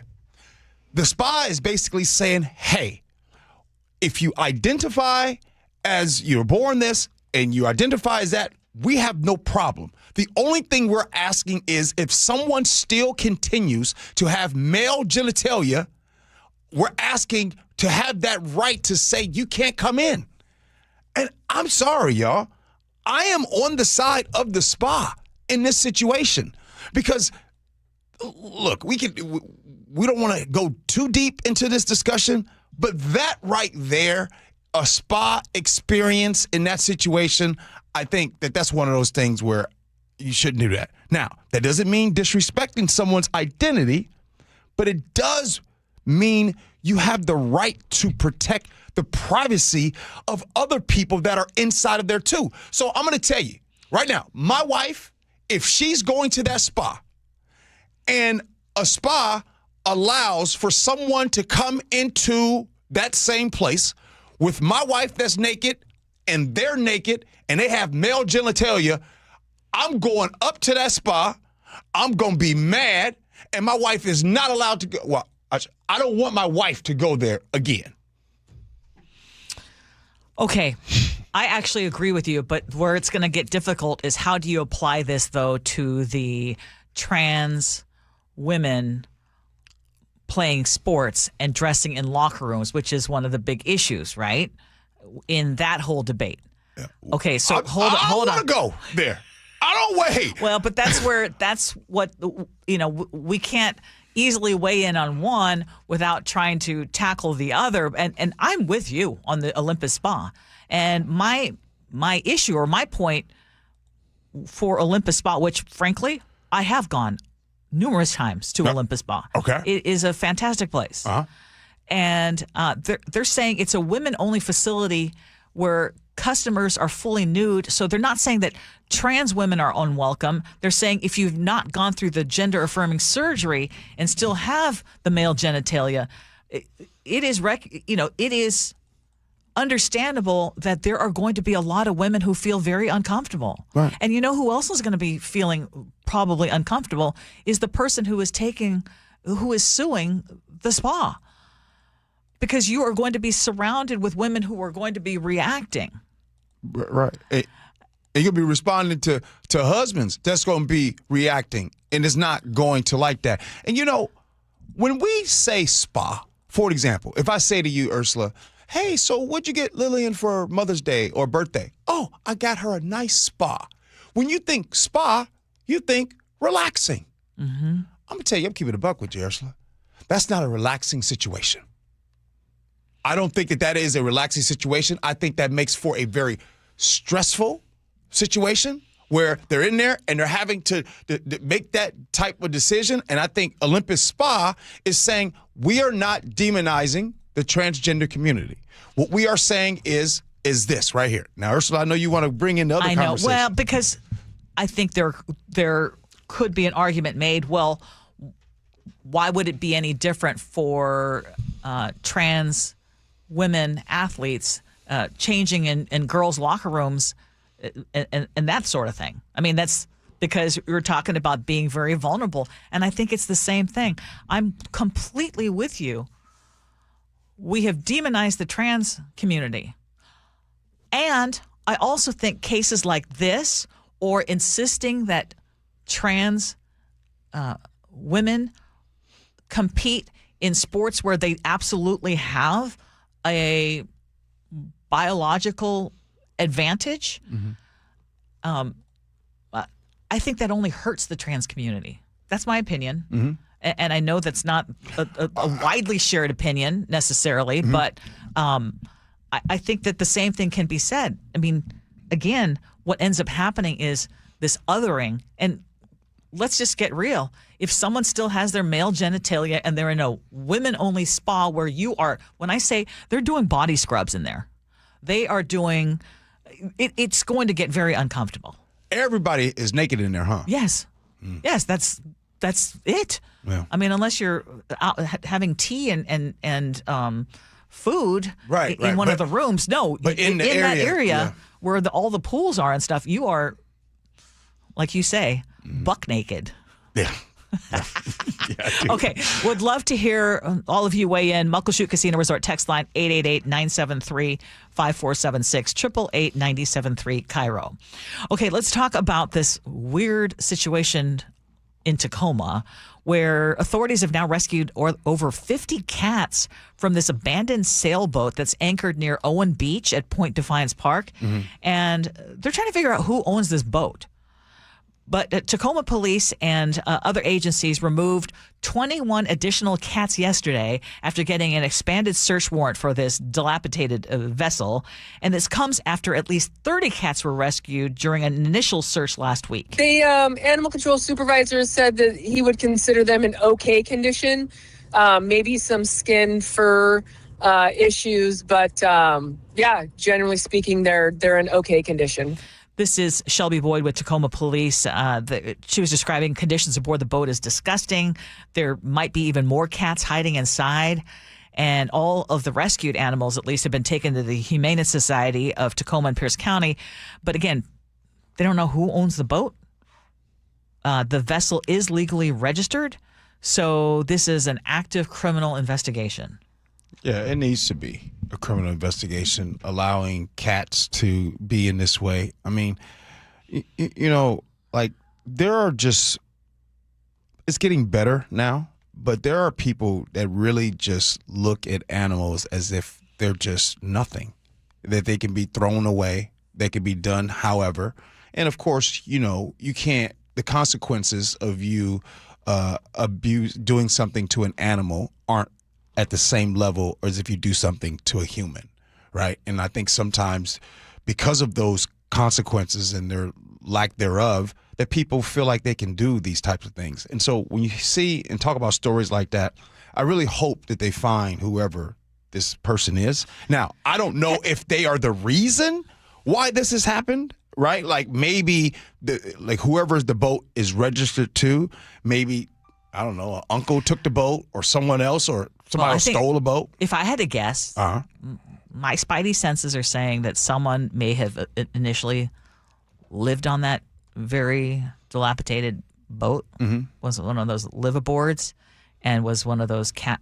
Have you ever had a cat person? Or, I mean, I know you guys have cats, but I mean, yeah, no, they got cats. No, I know what you're talking about. A lot of cats. And so, and a lot of cats that make more cats. And what happens is, yes, because sometimes some people have indoor outdoor cats, and so they come in. But when they do stuff outside, so if they go and they have kittens outside of the home, let's say they might have those kittens in a garage somewhere, right? And so they got them in a garage, and then they come home, right, and just to eat and all that stuff, and they go back out to those cats, and then the cats become feral out there, and then someone tries to come in there, and them cats ain't playing no games, so they're scary, so they're not lovable, like, oh, here, kitty. That's what happened to us in the Philippines.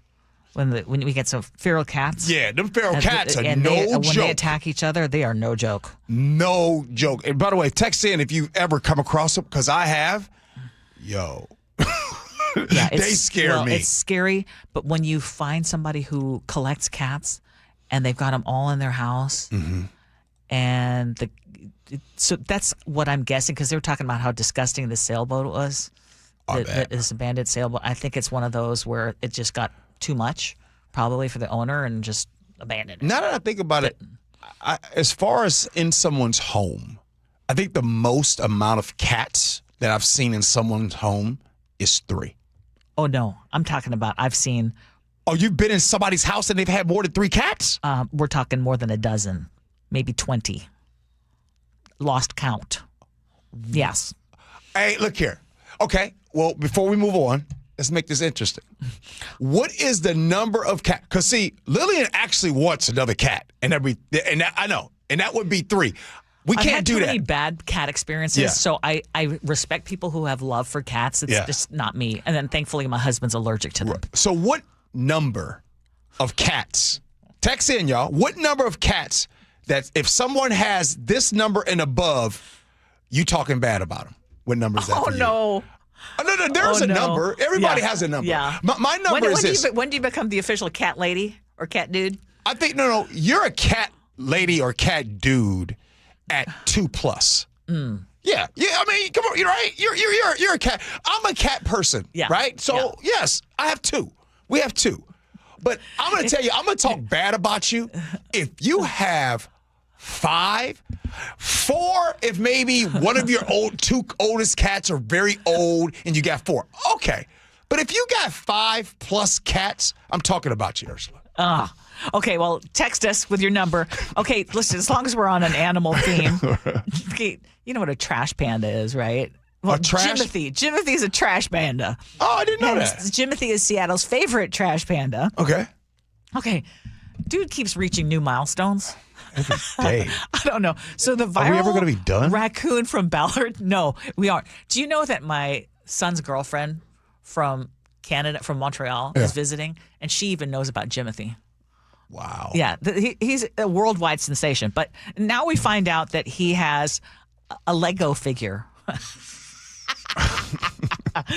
He's really made it. Right. So this mini version of Jimothy was unveiled at Legoland Discovery Center in the Bay Area. Yeah. And so you can see him in the Miniland display. Someone created him using 130 Lego bricks in about 3 hours. So Jimothy with his rare spinal condition that has made him so ugly that he's cute, has become a celebrity. As you know, he's got the Mariners tributes, he's got the merchandise, he's got fan art, and now he has a Lego. I'm tired of talking about Jimothy. Respectfully. You know what I mean? I'm really... When you hear of Jimothy, are you getting a warm and fuzzy feeling, or are you just like I roll my rolling your eyes? I roll my eyes. I maybe. But I know that you guys want to talk about Jimothy, but this cat conversation is moving on. And I actually like a rule that I just saw. So, Emily in Kirkland has a good rule. What's that? My rule is 2 cats per adult person. My friend's family had 6 cats, 4 grown adults living there, all happy and well taken care of. I'll allow that. And I said 5. You'll allow. I said 5. Yeah. Allie in Tacoma says 3 is pushing it. But you're about to be pushing it because it sounds like Lillian's ready to bring on a 3rd. My sister-in-law had 39 plus cats, all well fed and neutered. Did she have a rescue operation?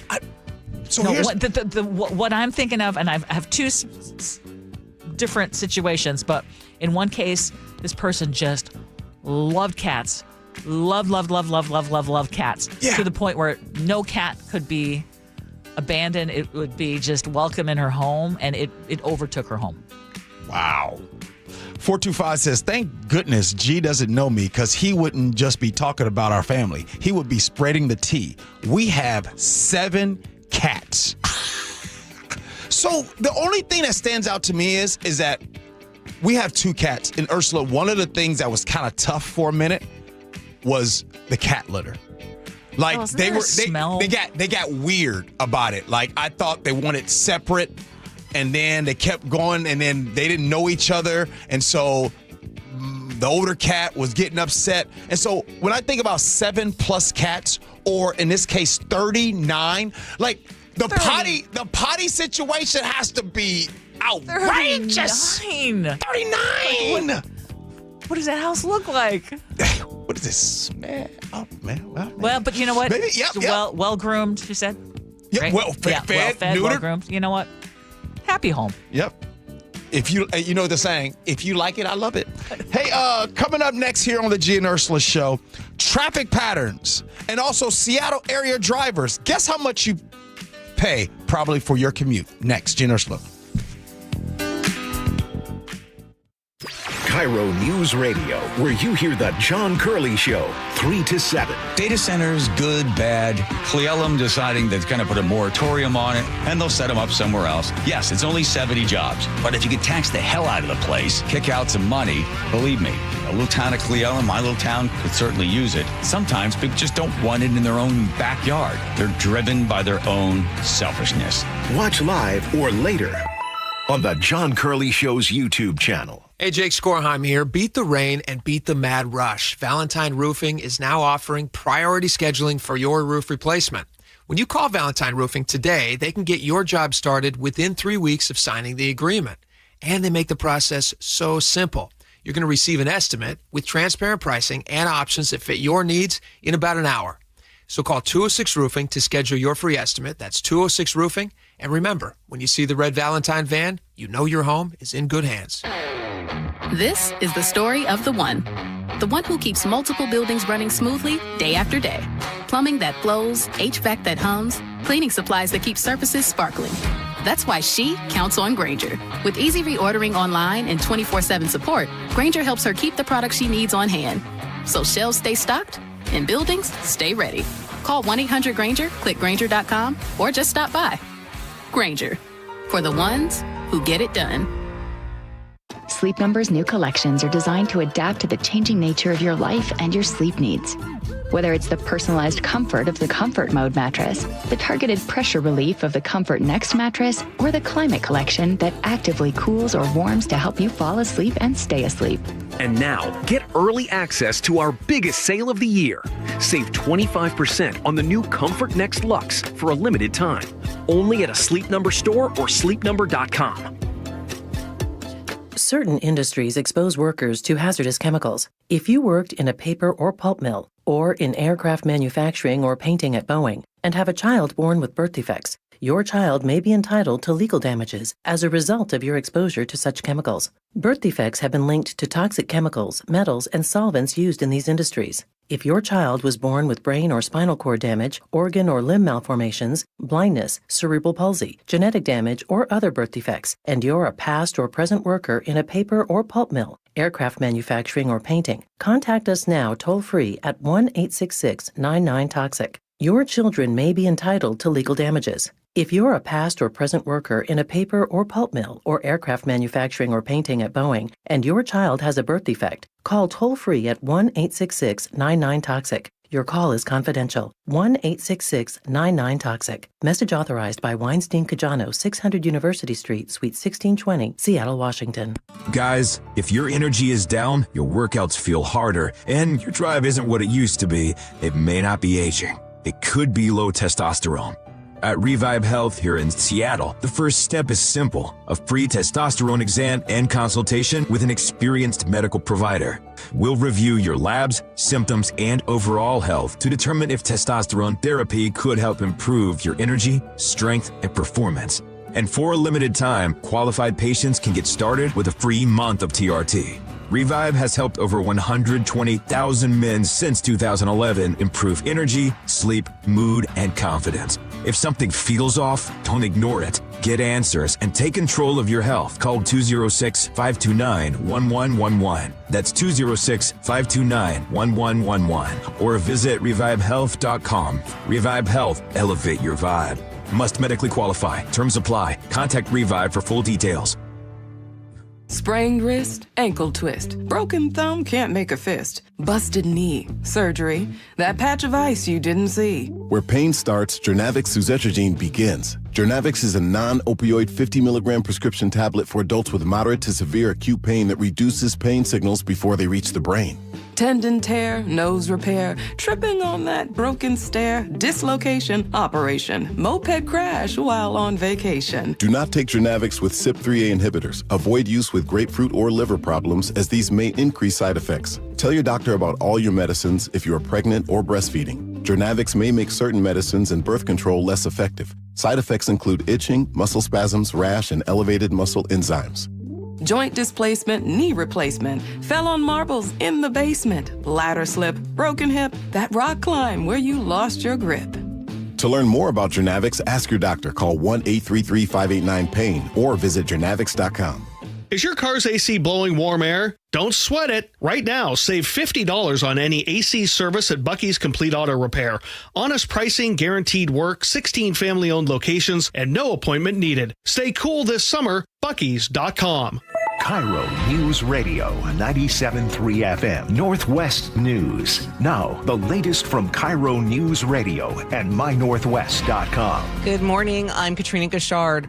Americans' credit card debt has reached a shockingly high number. ABC's Sherry Preston with more on the amount we're plopping on plastic.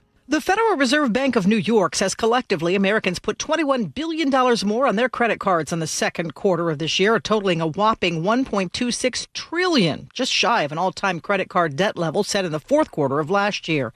Rising prices for gas and groceries clearly pinching our pockets. The percentage of credit card balances that were more than 90 days delinquent jumped from just over 7% in 2022 to almost 13% this year. Sherry Preston, ABC News. Here in Washington, Spokane Mayor Brown visited a wildfire relief center where she met 3 families who lost their homes. When I expressed my sympathy to them, they all said, "No, Mayor, thank you. Thank the first responders. Thank everybody who's helping out." And they all told me what they had. And they said, "I bet there's folks who don't have what I have. Please help them." Governor Ferguson has signed an amended emergency proclamation waiving dozens of state laws to speed up the recovery. He also plans to ask the federal government for a major disaster declaration, which will open up money for individuals and local governments affected by the fires. Meanwhile, a shipment of emergency food and supplies from Seattle to Spokane is being delayed after a truck broke down. One group ran into slight issues yesterday while preparing those supplies. Food Lifeline's items were stacked inside the warehouse, but the transport truck that was supposed to go to Spokane, well, it broke down. So that means the shipment will need to wait at least one more day. Right now, we're working to find out if the truck is repaired and ready to head out today. That was KIRO 7 TV's Lindsay Sheldon reporting.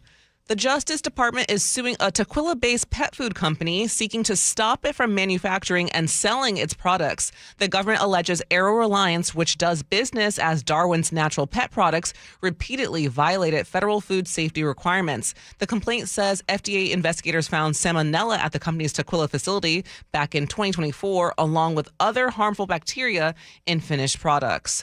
And now to your KIRO News Radio real-time traffic. Westbound Seattle Bridge is still seeing some major delays right now. Renton to Bellevue, still 40 minutes. The lake bridges are okay. It's about 30 minutes now from Puyallup to Renton. Southbound 525 closure has finally opened up. That was on Payne Field after the fatal crash earlier this morning.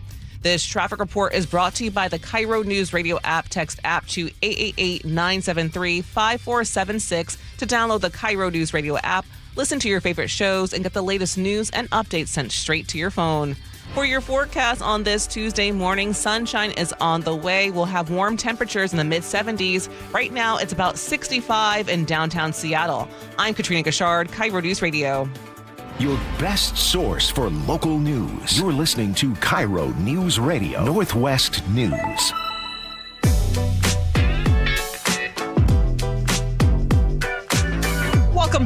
to the Gee and Ursula Show. Thank you so much for being with us.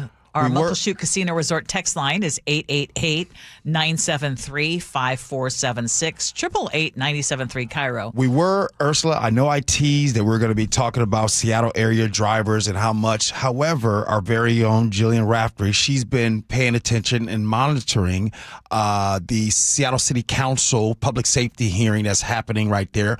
And I know when they got started, they had asked other people to be in attendance, but the only person in attendance for this was the interim chief, according to what they're saying, Andre Sales. So she has been monitoring that. She's going to come in. And by the way, stick around. I take the wheel next. There's a restaurant that is happening in Hollywood, Florida, and I want to ask you if you'd ever go. Ursula? So we know that there is still a search for a third suspect in the Bite of Seattle mass shooting. That's one of the key issues before city council members this morning. Mm-hmm. And the interim Seattle Police Chief, Andre Sales, is supposed to be providing an update on the investigation and when the search stands, where the search stands. But I know that there's also been a lot of discussion just as to how all of this was communicated with the public.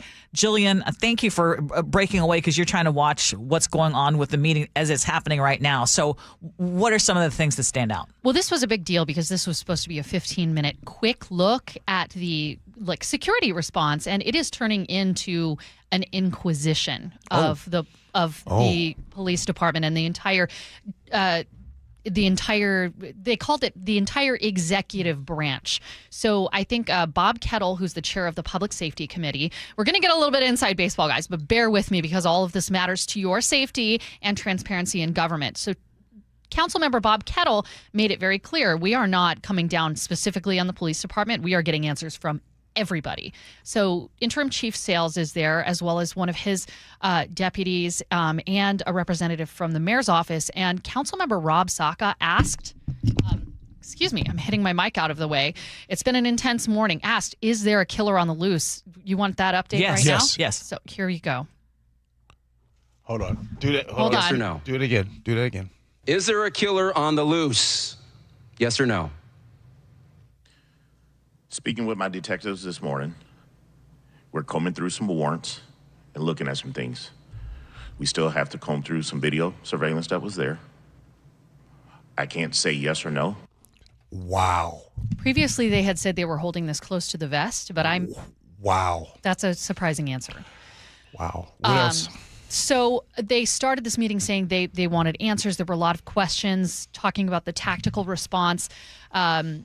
Bob Kettle made sure to explain that he understood the complications of the tactical response that was there, searching such a large area, multiple SWAT teams that were really, this is new information, that were working constantly while we were there. And this is something we didn't know at the time, that apparently the police department considered that taped off area an active scene where they suspected the shooters were hiding. Okay. That they were looking for someone right there. And they said that, I believe I know that the State Patrol SWAT got on the scene. King County was there with a drone helping search the area. There was a tactical search of the IMAX theater. That's what we kind of heard. I heard from sources during. And so that was kind of part of the explanation of. Can I just interject only because I don't want to forget it, but to the line of what you are talking about, did any of that information, because that seems critical to tell the public we have an active investigation going on right here as this very crowded place where people are still pouring in, and we have an active investigation. You need to stay out of this area where we are potentially looking for a killer. Absolutely not. And there was, to such extent, I mean, every entrance was being guarded by officers with long guns. Everyone was getting different information from sources. I was running back and forth. I heard that there was a SWAT response on the other side. I ran over to check it out. They, I guess, went through before I could see it. Then I ran back. I was asking, are people going to be giving a briefing? I called the SPD information line. Apparently, I should have sent an email. That's how I was told to ask about things later. I called when I was on the way. Yeah, there was no information. So there has been, I don't know if this has come up yet, the biggest conversation has been about the vacation and the travel of Chief Sean Barnes. That's what everybody's talking about. Chief Sean Barnes, vacation, him going traveling and all that because he was out of town. He was down at a conference in Dallas. Has that come up? Yes, and I want to play a little bit of a longer soundbite because this really illustrates that it sounds like it's much more than one person. Chief Barnes was not there, as we know. He was in Texas. Chief Deputy Underwood was not there. He was on vacation. Interim Chief Andre Sales, that's you. You were not there. You were on vacation, and nothing wrong with that. I just want to make sure I understand. And if I'm wrong, please correct me. My understanding is that Assistant Chief Tyrone Davis was present. He's not here today. And my understanding I just learned is that Captain Ward, you were actually on site on July 26th, correct? Yes, ma'am. I responded from home. And of course, you're here today. Yes, ma'am. We also understand that Detective Brian Pritchard was also on site, correct? As part of our public relations unit, he was called out as well. Okay. And he is not here today. So people that were there, right?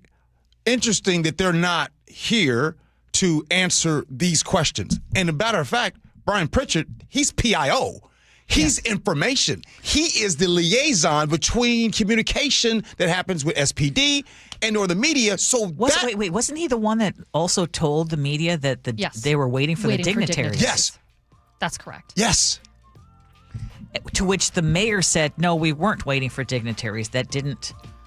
And by the way, the governor and Congresswoman Pramila Jayapal, I'm sure they had great intentions, but they did not add anything to that particular situation. Now we see why you have to have an inspector general look into it.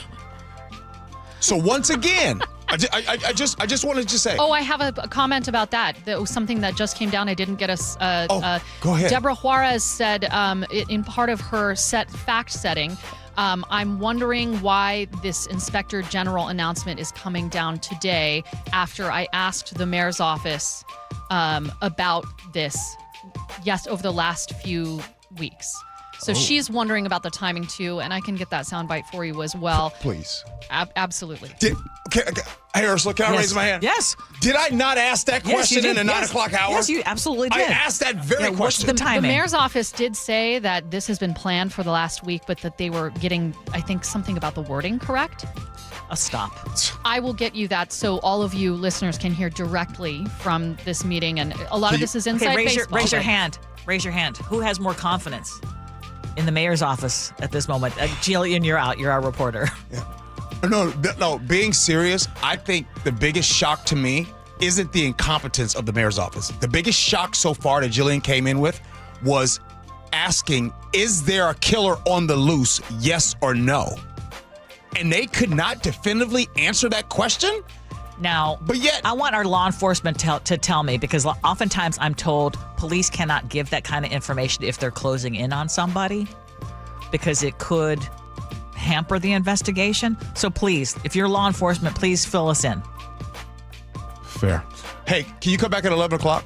I sure can. Anything for you. All right, thank you. Hey, Thanks, coming up Julia. next, listen, you don't want to leave. You do not want to leave. This topic is big. I want to know. It's simple. I know for some reason, a lot of folks are having a hard time answering yes or no questions. This restaurant that we are going to explain to you, the question is simple. Would you go and dine at this restaurant? Stick around. Next, Gee Ursula. This is for all you guys on Viagra. ED pills are no longer needed. The brutal side effects like 4-hour headaches, blurred vision, and that flush feeling can all be put behind you with our treatment. Here at West Coast Men's Health, we have a better approach to ED. Acoustic wave therapy creates blood flow circulation by safely removing the plaque in your arteries and restoring function naturally. Guys, let me be clear. Pills will never fix your problem. Our equipment is the latest technology, and our medical staff is the best in the industry. So give West Coast Men's Health a call today. Speak with our clinic manager. Ask him any question you like, how it works, the science behind it, and even the cost. If you suffer from ED or Peyronie's disease, give West Coast Men's Health a call today. In addition to treating ED and Peyronie's disease, we now offer testosterone replacement therapy. With clinics in Redmond and Tacoma, call 206-519-6541. 206-519-6541. Online at westcoastmenshealth.com. Here's the deal. The government is over $38 trillion in debt, which means the IRS isn't slowing down. And the tax code is complex and unforgiving. So it's not surprising if you're one of the millions of Americans that owe back taxes to the IRS. Unfortunately, they're the world's most powerful collection agency, with the ability to garnish your wages, seize your bank accounts, and even take your home or business. But don't be stressed or worried any longer. We're Optima Tax Relief, America's most trusted tax resolution firm. We have resolved over $3 billion in tax debt for our clients. Our award-winning professionals deal with the IRS every single day, protecting our clients and preparing them for the best possible resolution. For tax help you need, for tax help you can trust, give Optima a call today. Call 800-343-6460. 800-343-6460. 800-343-6460. Optima Tax Relief. Some restrictions apply. For complete details, please visit OptimaTaxRelief.com.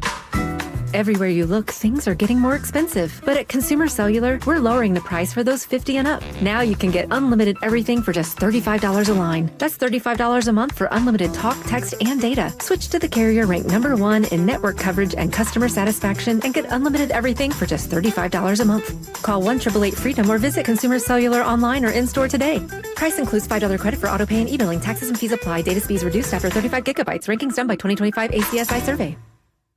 This is the story of the one. As a maintenance engineer at a beverage manufacturing plant, he starts his day knowing every line is ready to run because Grainger delivers the industrial-grade products he needs to keep mixers, conveyors, and packaging equipment moving.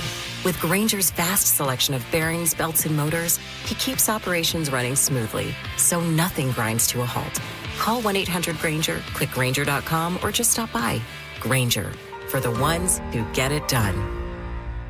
Motorcycle accident cases require a thorough investigation by a team of experienced legal professionals if they have any chance of being successful. Insurance companies, juries, and even the police tend to assume the worst about motorcycle riders. Get help from an experienced team of attorneys that have successfully resolved hundreds of motorcycle accident cases over the past 30 years. Call Davis Law Group for a free legal consultation or get my free book on motorcycle accidents at WashingtonAccidentBooks.com. That's Davis Law Group, better service and even better results. I was walking my dog, I fell and ended up with 3 tears in my meniscus. I was sent to a surgeon and they said the only way to get this fixed is to have surgery. That just wasn't an option. I didn't want to jump into surgery without trying anything else. I'm Dr. Mark Shelley, a chiropractic neurologist at Sound Pain Solutions. We offer Jamie an alternative to the downtime and potential risks associated with invasive knee surgery. At Sound Pain Solutions, we help patients like Jamie avoid the side effects of painkillers, cortisone injections, and pain following surgery. Our comprehensive approach includes treatments like pressure wave, PRP, and advanced laser. These treatments reduce pain and restore mobility naturally.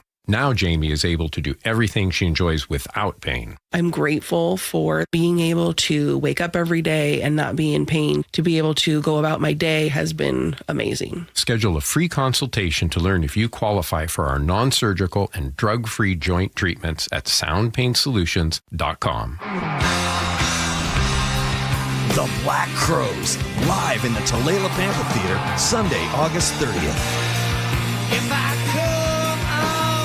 Tickets are on sale now. Details at TulalipCasino.com. Nearly half the homes in Western Washington are not properly insulated or not insulated at all. Sound like your home? Then call for your free inspection. InsulationNorthwest.com.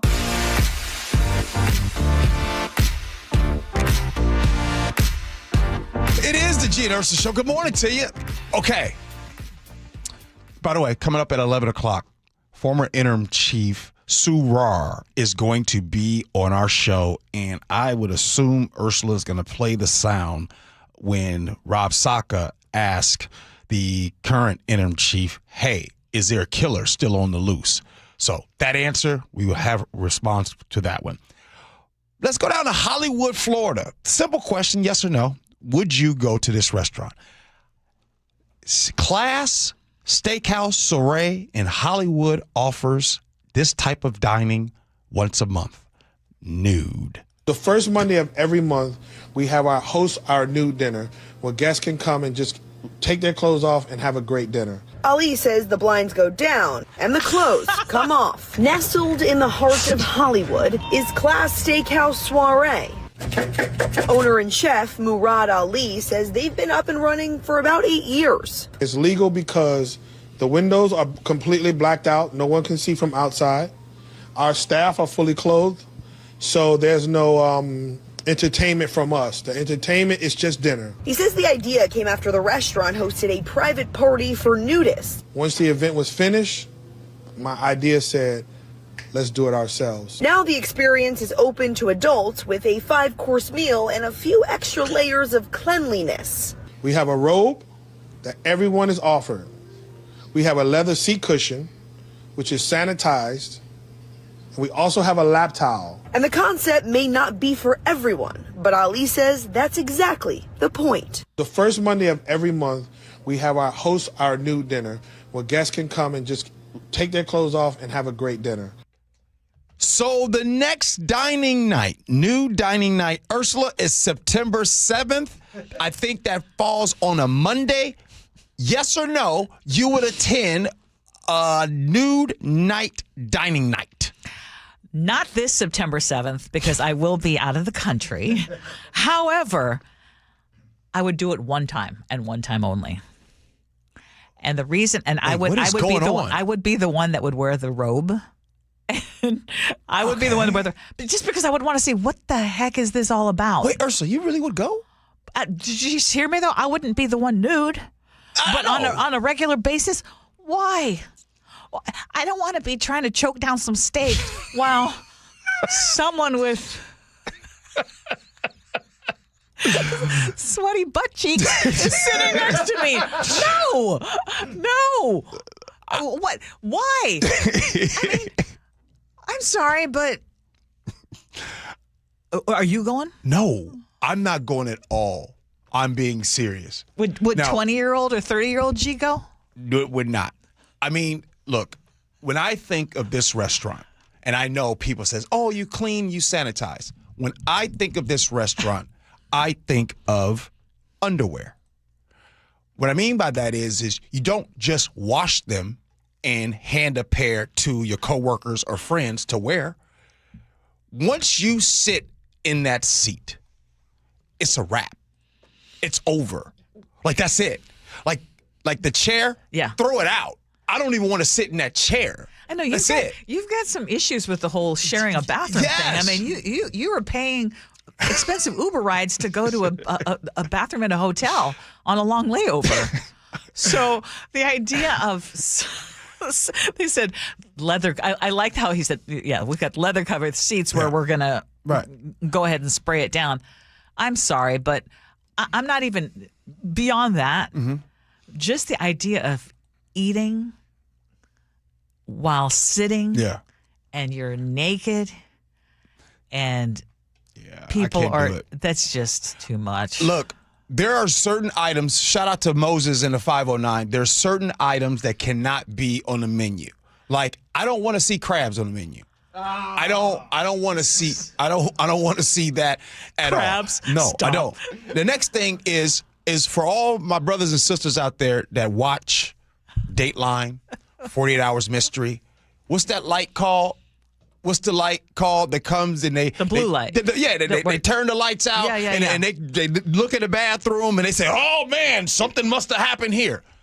Could you imagine pulling up at this soiree place, Class Steakhouse, and you bring your light with you?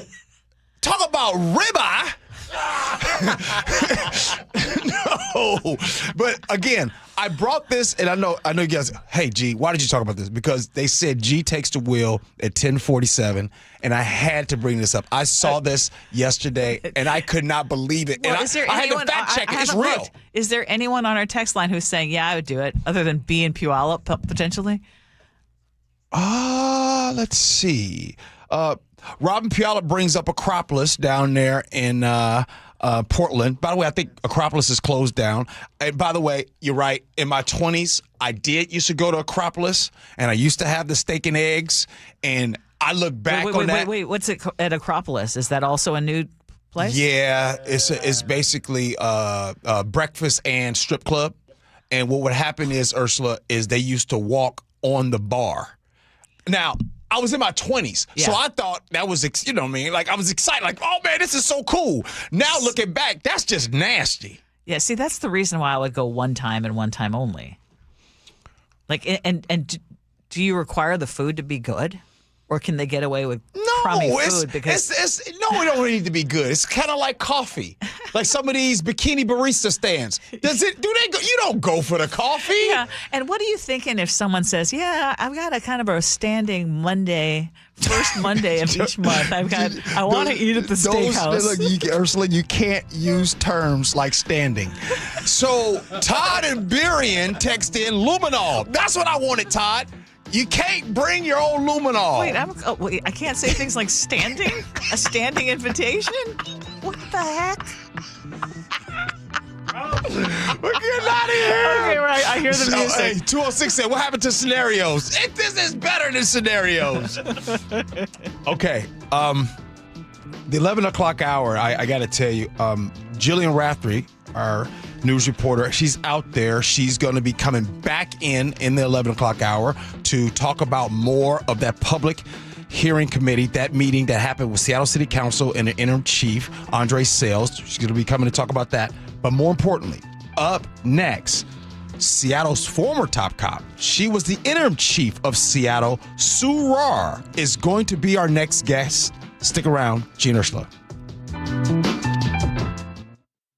A wildfire disaster unfolding just east of us. The Spokane fires destroyed hundreds of homes and forced tens of thousands to evacuate. Unprecedented stories of loss, devastation, and heartbreak.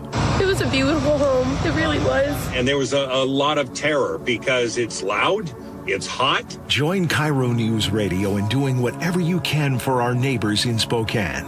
See how you can help at mynorthwest.com. Hey there, Dawn Riley with Olympic Hot Tub. It's our 49th birthday, and we're celebrating by giving you the gifts. Outstanding savings on saltwater hot spring spas, free Bluetooth music, and interest-free financing for 3 years. Plus, exciting savings on endless pool swim spas, saunas, and cold plunges. How's that for a birthday to remember? Ends August 24th. OlympicHotTub.com. Better you, better life. Olympic Hot Tub. Is your car's AC blowing warm air? Don't sweat it.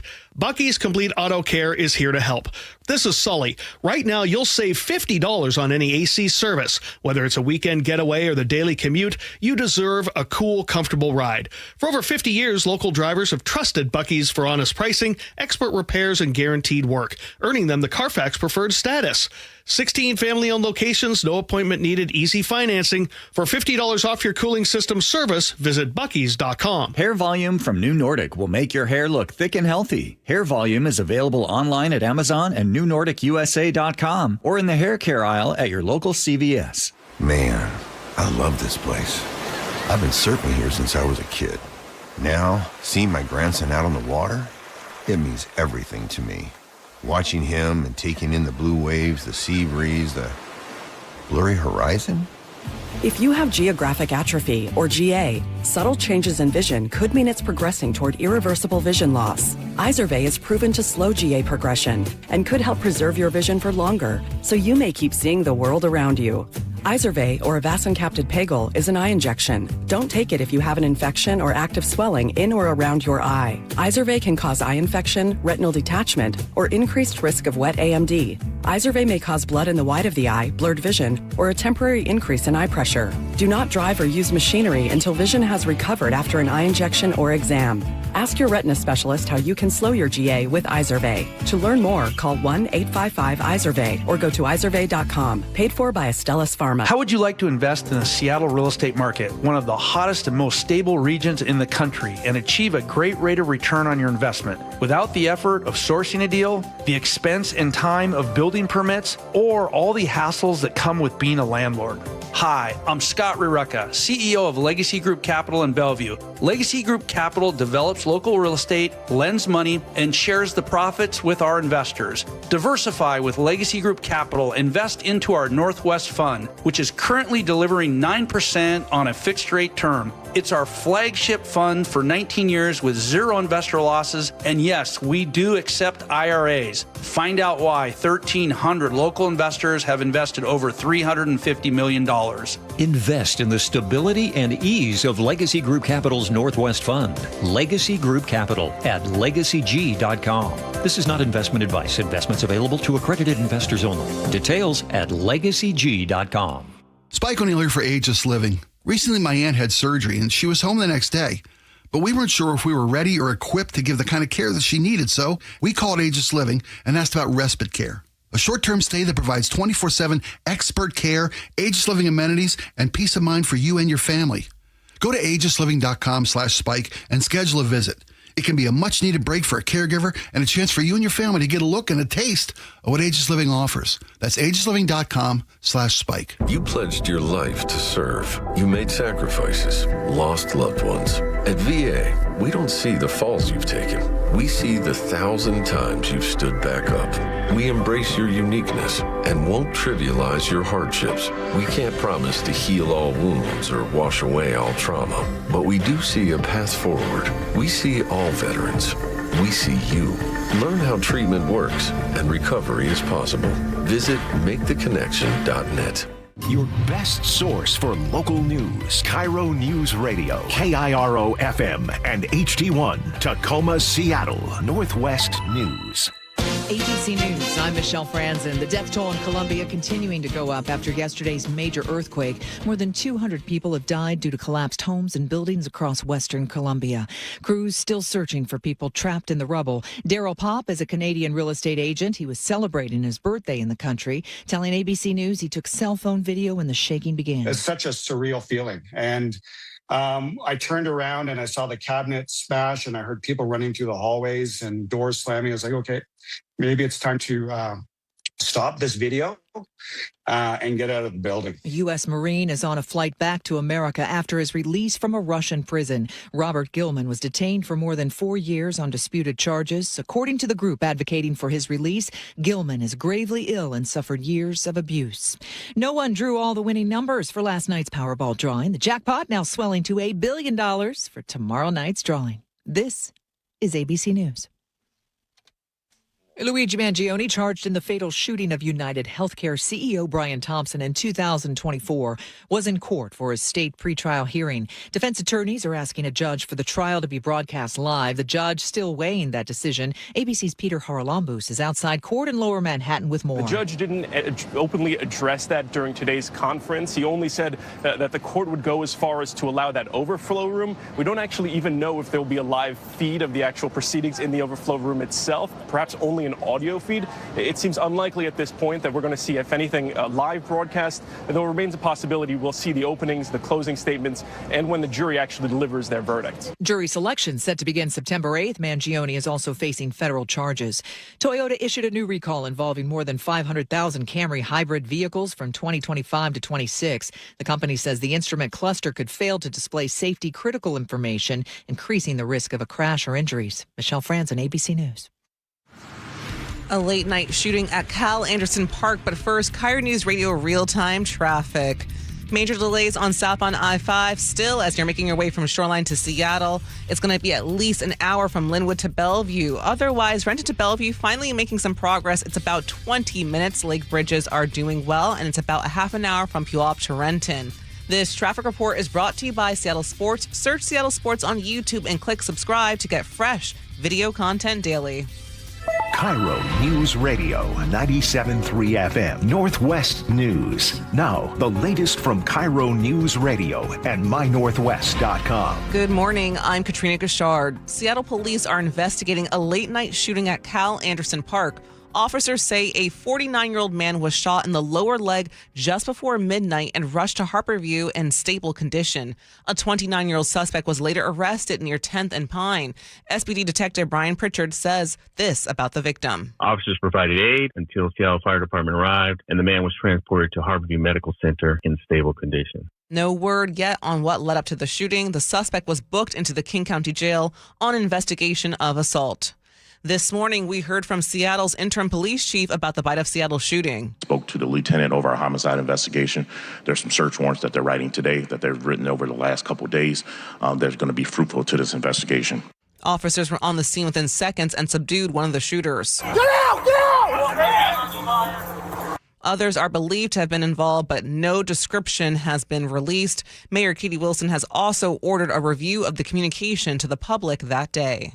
Meanwhile, new surveillance footage obtained by KIRO 7 captures the chaos of that day. Here's KIRO 7 TV's Gary Horker. Jim Fuda from Crime Stoppers believes this video could be great help for detectives who are still searching for shooters who also ran away. SPD can blow that up. Those individual, slow it down, still shot it, and maybe come up with a suspect. He also pointed out Seattle Center has no surveillance cameras around the Armory building where the gunfight happened. Jim says he understands the arguments about privacy protection, but he still believes real-time CCTV cameras are still urgently needed to cover every blind spot. Tacoma animal control officers rescued 23 more cats from a sailboat anchored to Owen Beach, bringing the total to about 53 cats rescued. Shelby Boyd is with Tacoma Police. The animal control supervisor said that he would consider them in okay condition, maybe some skin, fur issues, but generally speaking, they're in okay condition. 2 cats are still believed to be on board. The cats were found living in unsafe conditions, many frightened and malnourished. Now for your forecast, we've got sunshine today, warm temperatures warming up to the mid-70s. Right now, it's about 67 in downtown Seattle. I'm Katrina Gashard, KIRO News Radio. Your best source for local news, serving Western Washington and the world with the KIRO Newsradio App. Always streaming live on your smart speakers. You're listening to KIRO Newsradio, Northwest News. This is the Gee and Ursula Show with G. Scott and Ursula Reutin. Hey, good morning, everybody. It is the Gee and Ursula Show. Grateful that you all are hanging out with the show today. I asked earlier in the show what you're looking forward to in August, and a lot of people. There's a lot of birthdays that are happening this month. A lot of folks looking forward to salmon fishing. By the way, a lot of Leos, it sounds like. Yeah, I've never got a chance to salmon fish, so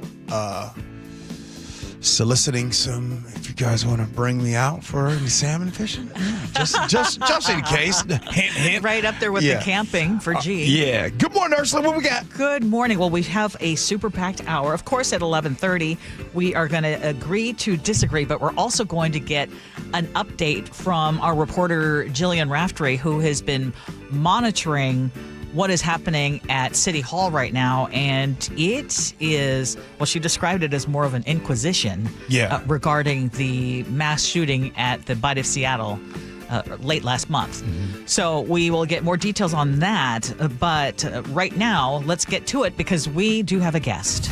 Top stories at 11. On the Gee and Ursula Show. So we're getting some new questions this morning about what exactly happened inside Seattle's police department during and after the Bite of Seattle mass shooting. The city council is being briefed right now by interim chief Andre Sales, as Mayor Katie Wilson has now ordered an independent review of why it took nearly 5 hours to get critical information to the public after 3 people were killed and 4 others were wounded.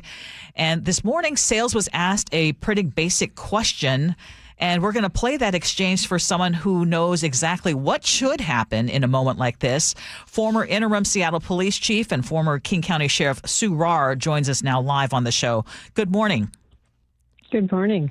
Well, I want to start there because it was something that G and I were a little surprised about that came up during the briefing today.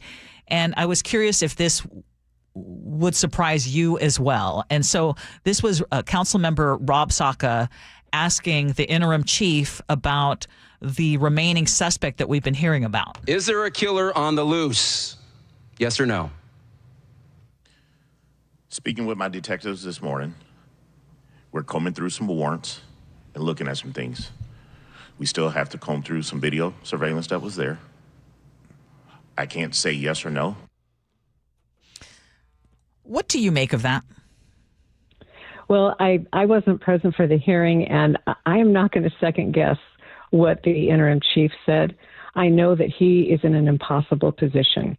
The police need to be very careful about what they release to the public, especially if they're attempting to apprehend a suspect. So I don't know all the facts in this immediate situation, so I don't think it would be constructive or appropriate for me to comment on what he should or shouldn't do. I can completely understand that. And that was one of the things that I was suggesting, that maybe it's because part of the investigation is they could be closing in on someone. We don't know that. And it would not be, like you said, an appropriate thing to answer right now if that were in fact the case.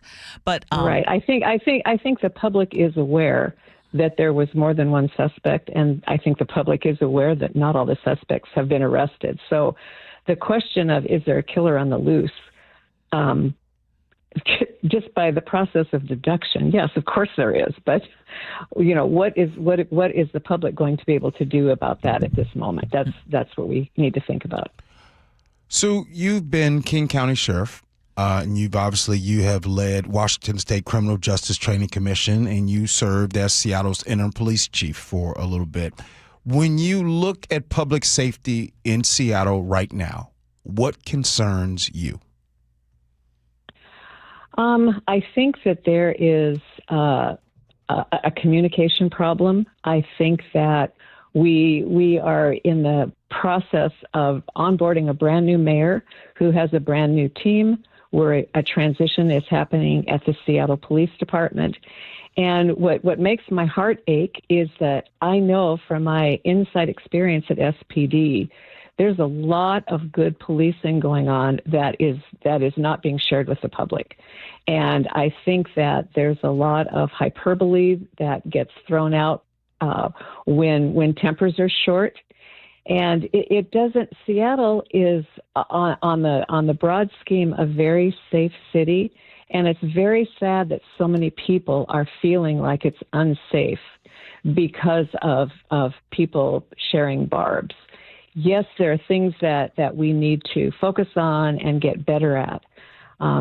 It's not surprising when you have a change of administration in a city like Seattle that there's going to be some significant communication breakdowns. Those practices have to be built, and people need to learn what their job is, and they need to learn some techniques and skills for getting information out quickly, but also appropriately. So I think we need to recognize that the transition we're going through and give some folks the opportunity to learn and get better.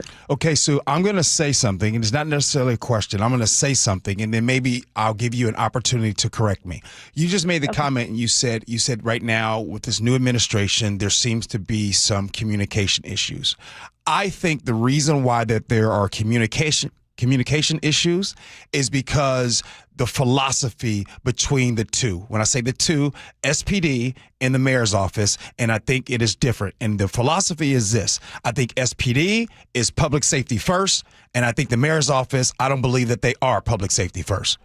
Can you correct me if I'm wrong? Because I think that is the reason for the breakdown and continued miscommunication. To be honest, Gee, I don't know what the mayor's philosophy is on public safety. I've never spoken with her. I've never discussed this. Right.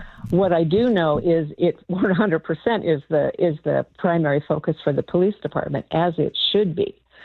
I do know that during my interim time at the Seattle Police Department, communication was always a challenge, even with a well-established mayor's administration. I had the benefit of a lot of experience. I learned a lot of hard lessons. I made a lot of rookie mistakes that I learned from. And communications is always going to be an issue. So, but in terms of philosophical disagreement, I don't know. I don't know that the mayor doesn't value public safety. I don't believe that's the case, but I just don't know. Cameras, CCTV. I believe that SPD would like to have those cameras on, and I believe the mayor's office does not want them on. Well, I think what's important is, what does the public want? And I don't think that we have a clear picture of what the public wants. There was a pretty extensive article in the New York Times this morning about flock cameras and the utility of having flock cameras. Flock cameras are amazing. It's like complete government surveillance 24/7 everywhere all the time. It's beautiful if you are a cop or a detective trying to apprehend a suspect. Not so beautiful if you value your privacy and your freedom. So we have a huge philosophical conflict here, and I don't think that characterizing it as a battle between the mayor's office and the police department, I think that misses the bigger point. Yes, we have the technology to surveil people everywhere all the time. When my friends confront me about this issue of surveillance, I tell them my philosophy is the minute I step out my front door, I believe that I'm on somebody's camera all the time. And that's just the reality that we live in. And I think that we get off on a sidetrack debating about cameras, and we are missing the bigger point. What are we doing to prevent crime? We're debating about how do we catch the bad guys, but we will create more benefit for our community if we focus on what do we need to do to improve the conditions that create young people that are getting involved in gun violence. I wish there was more focus on that instead of debating about cameras. Cameras are here. They're everywhere all the time. It's just a debate about who has access, how quickly they have access, and how we aggregate the data. You are listening to former interim Seattle Police Chief and former King County Sheriff Sue Rahr. I love what you're saying. Both Gee and I are proponents of using the cameras to help in the whole process of public safety. However, when you talked about prevention, what is not happening right now? Like, number one, if you were to say, and you had a magic wand and you were to say, this is what needs to happen and this is not what we're not doing right now, what would that be? We're not addressing the conditions in which we allow children to grow up in our communities.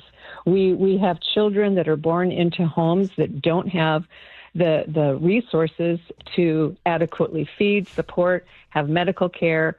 We are ignoring the things that we know lead young people to get into a life of violence. We have a criminal justice system that is very dysfunctional, that is not focused on rehabilitating somebody once they've been convicted of a crime.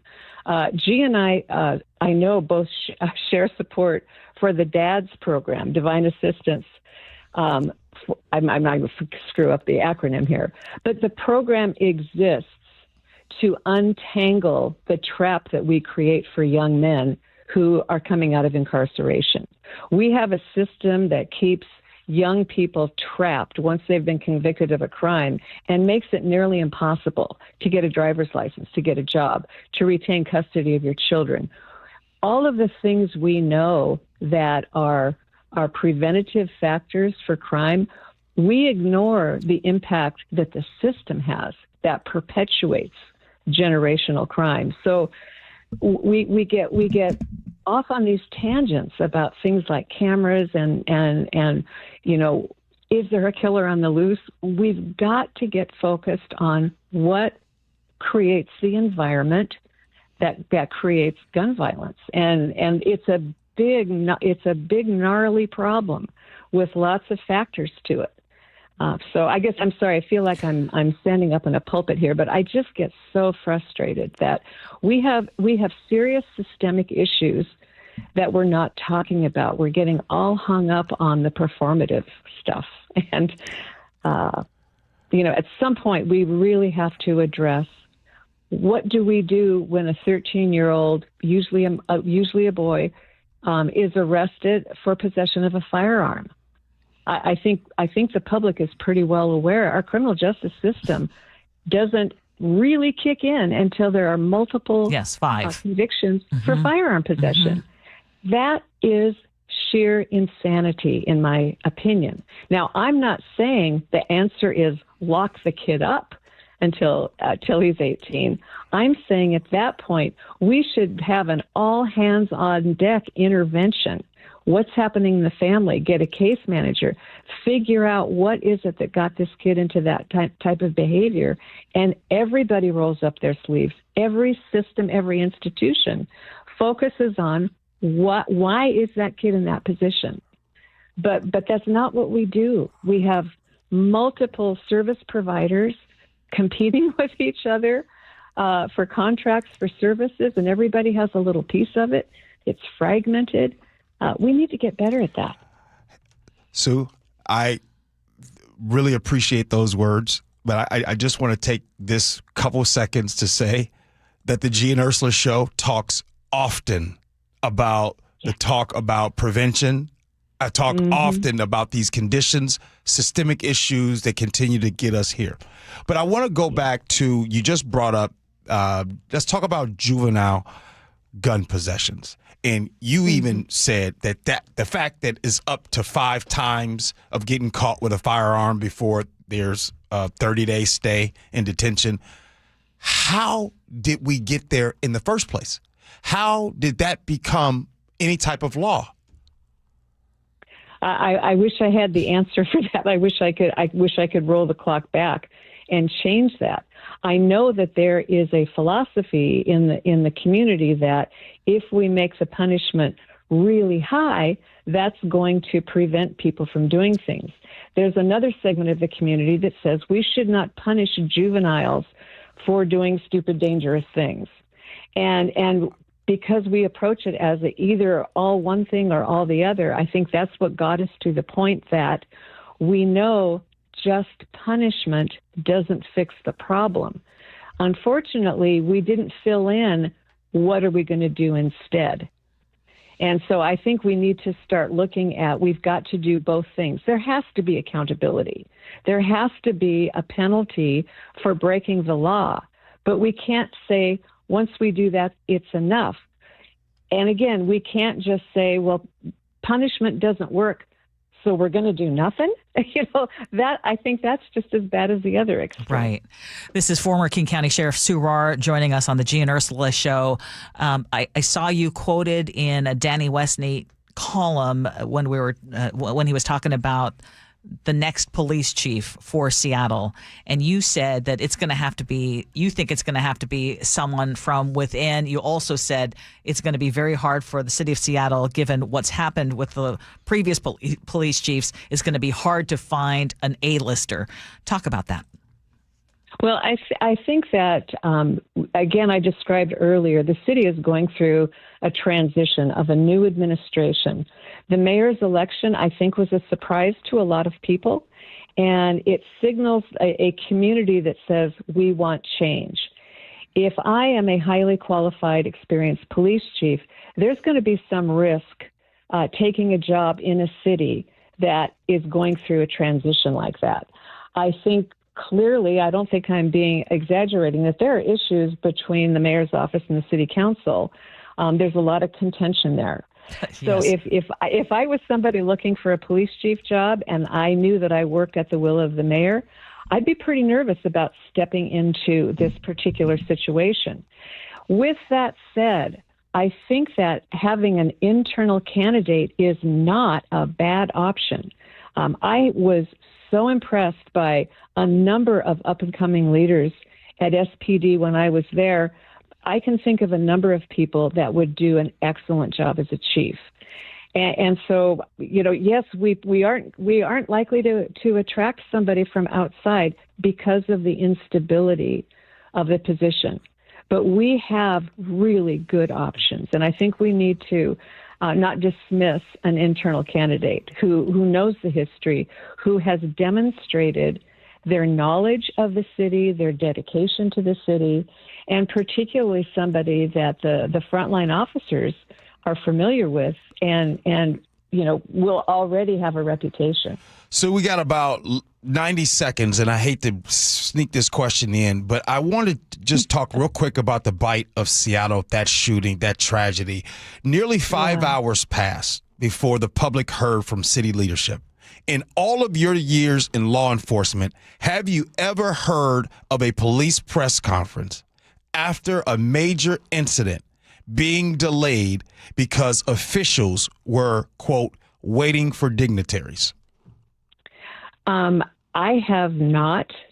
It's clear to me that something went wrong. I'm really glad to hear the mayor's office is going to have an after-action review. I fear that this was one of those cases where everything that could have gone wrong did go wrong. You have an acting chief who may not have the experience or the chutzpah to say, we're just going to do it. You have a mayor's office who has a lot of new people who don't have experience with this type of thing. It's a little bit of walking a tightrope in a situation like that. Absolutely, the police should have done a public safety press briefing. I think you could ask any police expert in the country, and they would say, yes, that's too long. I keep asking. I think the more important question now is, what happened, and how do we ensure that never happens again? And so the follow-up on that is, you said what could go wrong did go wrong, it seems like, and your thoughts on the police chief 3-4 days after that being asked to resign. What's your opinion on that? I think the mayor made a bold decision. I think it was communicated badly, and I think it was implemented in a very bumpy way. But I will tell you, I admire that the chief or that the mayor made a decision that she knew she was going to take a lot of flack for. And I admire somebody that has the courage to make a decision that she believes is the right decision and stick by it. That's something that is valuable, in my opinion. Yes, there were other mistakes made. Yes. But it was the right decision. I just think it was poorly handled. Surar, thank you so much for your time. We're always grateful when you take the time to come on the show with us. I appreciate it. Thank you so much. All right. Hey, coming up next, it's Agree to Disagree, but we're going to be bringing in Jillian Raftery in to talk about, she's going to give us an update on what happened at that public safety hearing that happened with Seattle City Council and the interim police chief, Andre Sales. Next, Gee Ursula. This hour is brought to you by DUI Heroes. Here's a tale of Becky. Didn't know what to do with new meds prescribed and no real cost clue. She squinted at prices, that can't be right. Then tapped GoodRx and saw the light.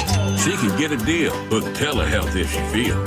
Learn about those meds without any stress. That one little app does all the rest. Even my horse downloaded it. Dang, save time and money on prescriptions. Check GoodRx. GoodRx is not insurance. Ryan Reynolds here from Mint Mobile. With the price of just about everything going up, we thought we'd bring our prices down. So to help us, we brought in a reverse auctioneer, which is apparently a thing. Mint Mobile Premium Wireless. How to get 30, 30, to get 30, to get 20, 20, 20, to get 20, 20, to get 15, 15, 15, 15, just $15 a month? Sold! Visit mintmobile.com/radio. Upfront payment of $45 for 3 months, $90 for 6 months, or $180 for 12-month plan required. $15 per month equivalent. Taxes and fees extra. Initial plan term only. Greater than 50 gigabytes may slow when network is busy. See terms. My name is Jeff. I live in Northern California, and I am 65 years old, actually 65 and a half as of 2 days ago. I've been practicing medicine for 37 years. People have this impression that doctors know insurance, that they understand insurance. Let me assure you they do not. Medicare is complex. It's really complex, and the government did not make it easy to understand. Chapter really helps you understand it. They talked me through what my options were, and then they helped me tailor-make a plan. One of the things that really impressed me with Chapter was the human touch element of it. I was not talking to an AI agent. I was talking to a real person who answered my questions. And not only that, but they remembered the particulars from our last conversation. They really weren't just being a representative, that they actually cared about me as a person. And that sounds cliche, but it makes all the difference in the world. To learn more about how you can get free personalized Medicare advice, visit chapter.com today. Again, that's chapter.com. Sprained wrist, ankle twist, broken thumb can't make a fist, busted knee, surgery, that patch of ice you didn't see. Where pain starts, Jernavix suzetrigine begins. Jernavix is a non-opioid 50 milligram prescription tablet for adults with moderate to severe acute pain that reduces pain signals before they reach the brain. Tendon tear, nose repair, tripping on that broken stair, dislocation, operation, moped crash while on vacation. Do not take Jernavix with CYP3A inhibitors. Avoid use with grapefruit or liver problems, as these may increase side effects. Tell your doctor about all your medicines if you are pregnant or breastfeeding. Jernavix may make certain medicines and birth control less effective. Side effects include itching, muscle spasms, rash, and elevated muscle enzymes. Joint displacement, knee replacement, fell on marbles in the basement, ladder slip, broken hip, that rock climb where you lost your grip. To learn more about Jernavix, ask your doctor. Call 1-833-589-PAIN or visit jernavix.com. Summer is for sunshine. It's a beautiful day out for baseball here at T-Mobile Park. Summer is for moonshots. He just absolutely obliterates this! Multi-homer game, Cole Young! Summer is for Mariners baseball. Emerson is racing over, slides up! He missed the catch! Incredible! So listen for the cheers and follow your ears to T-Mobile Park. Because where else can you travel to on a ferry boat and then eat crab nachos out of a ferry boat? How sweet it is! It is the sweetest, Rick. Mariners baseball.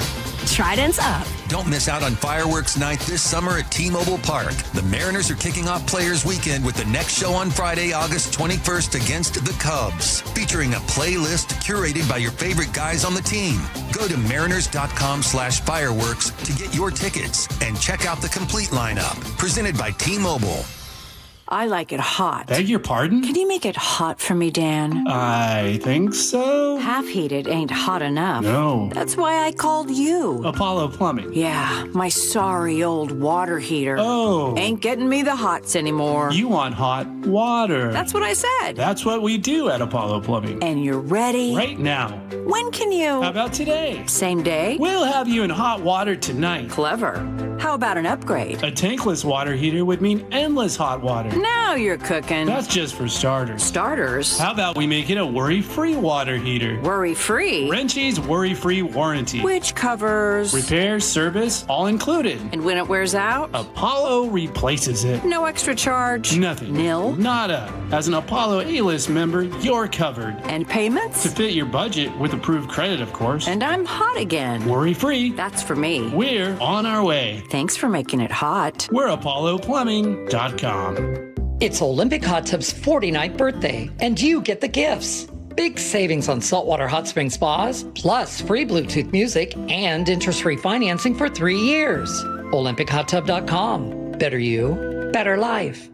KIRO News Radio 97.3 FM, Northwest News. Now, the latest from KIRO News Radio and MyNorthwest.com. Good morning. I'm Katrina Gashard.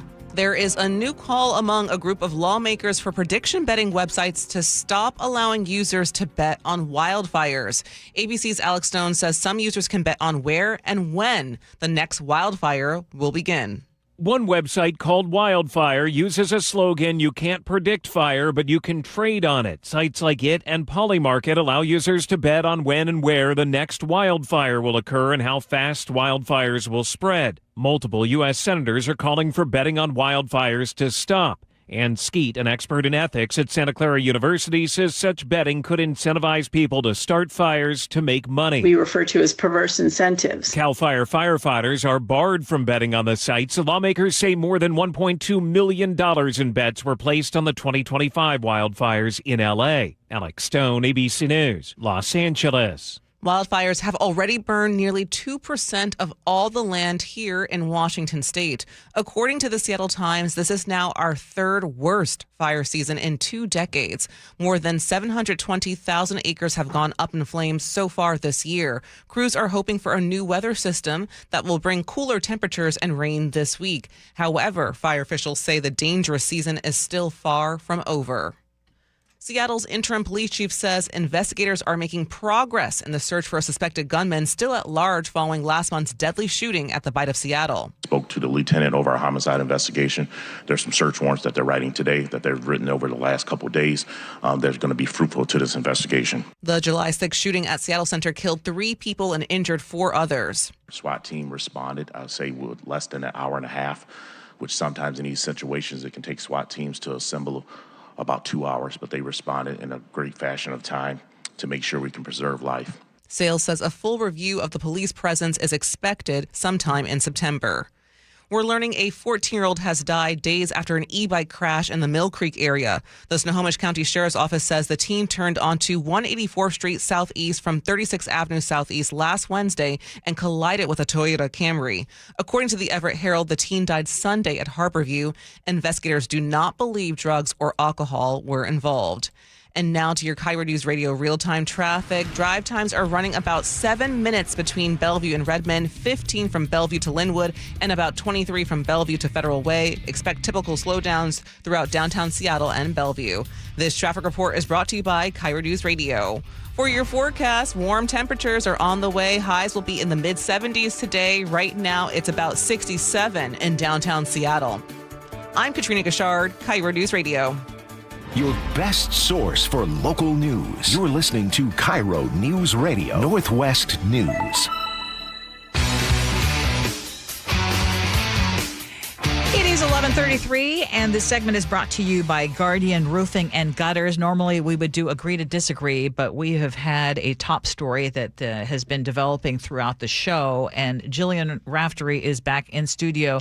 Jillian, you've been watching this city council committee hearing where the interim police chief has been briefing the council on the latest on the mass shooting investigation and is also being asked about some of the things that happened or didn't happen that night. Yes, and it was interesting because this was billed as a quick look at what the response was, but it turned into kind of like a congressional investigation. Here's kind of the operational update that we got today. They're still going through a lot of evidence. They're still looking for tips from the public because there's a lot that isn't known. We got a little bit more insight about the operations that day, that the officers who were there rushed in. There was a lot of life-saving happening, truly heroic measures. We also heard about the SWAT response. I was there covering day of. I had no idea there was such an active SWAT response inside that huge roped-off area. They thought that suspects or a suspect might be on site. And of course, if you've been following this, they did search the IMAX theater at one point, but I heard today they were searching the whole grounds. That said, there was a lot of criticism, again, of the communication response, of not even knowing if there was a suspect on the loose. The communication still is pervasive to this day with issues. Councilmember Rob Saka asked this. Is there a killer on the loose? Yes or no? Speaking with my detectives this morning, we're combing through some warrants and looking at some things. We still have to comb through some video surveillance that was there. I can't say yes or no.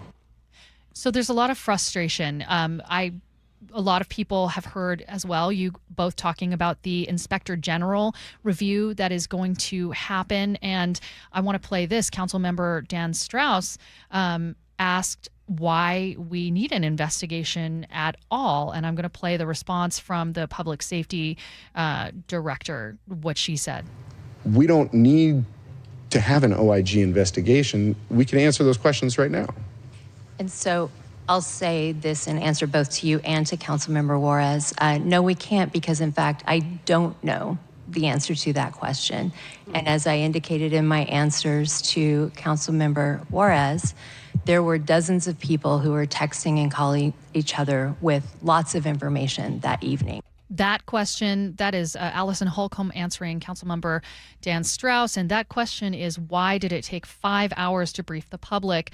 The only information that had been released was a short post on X notifying of a shooting. Who delayed the release of information? And there's a lot of we don't know. Yeah. So they can't answer that. She can't, part of the mayor's office, Ursula, can't answer that question now. But on July 31st, they did answer that question when they were asked about that. Yes. And they said no.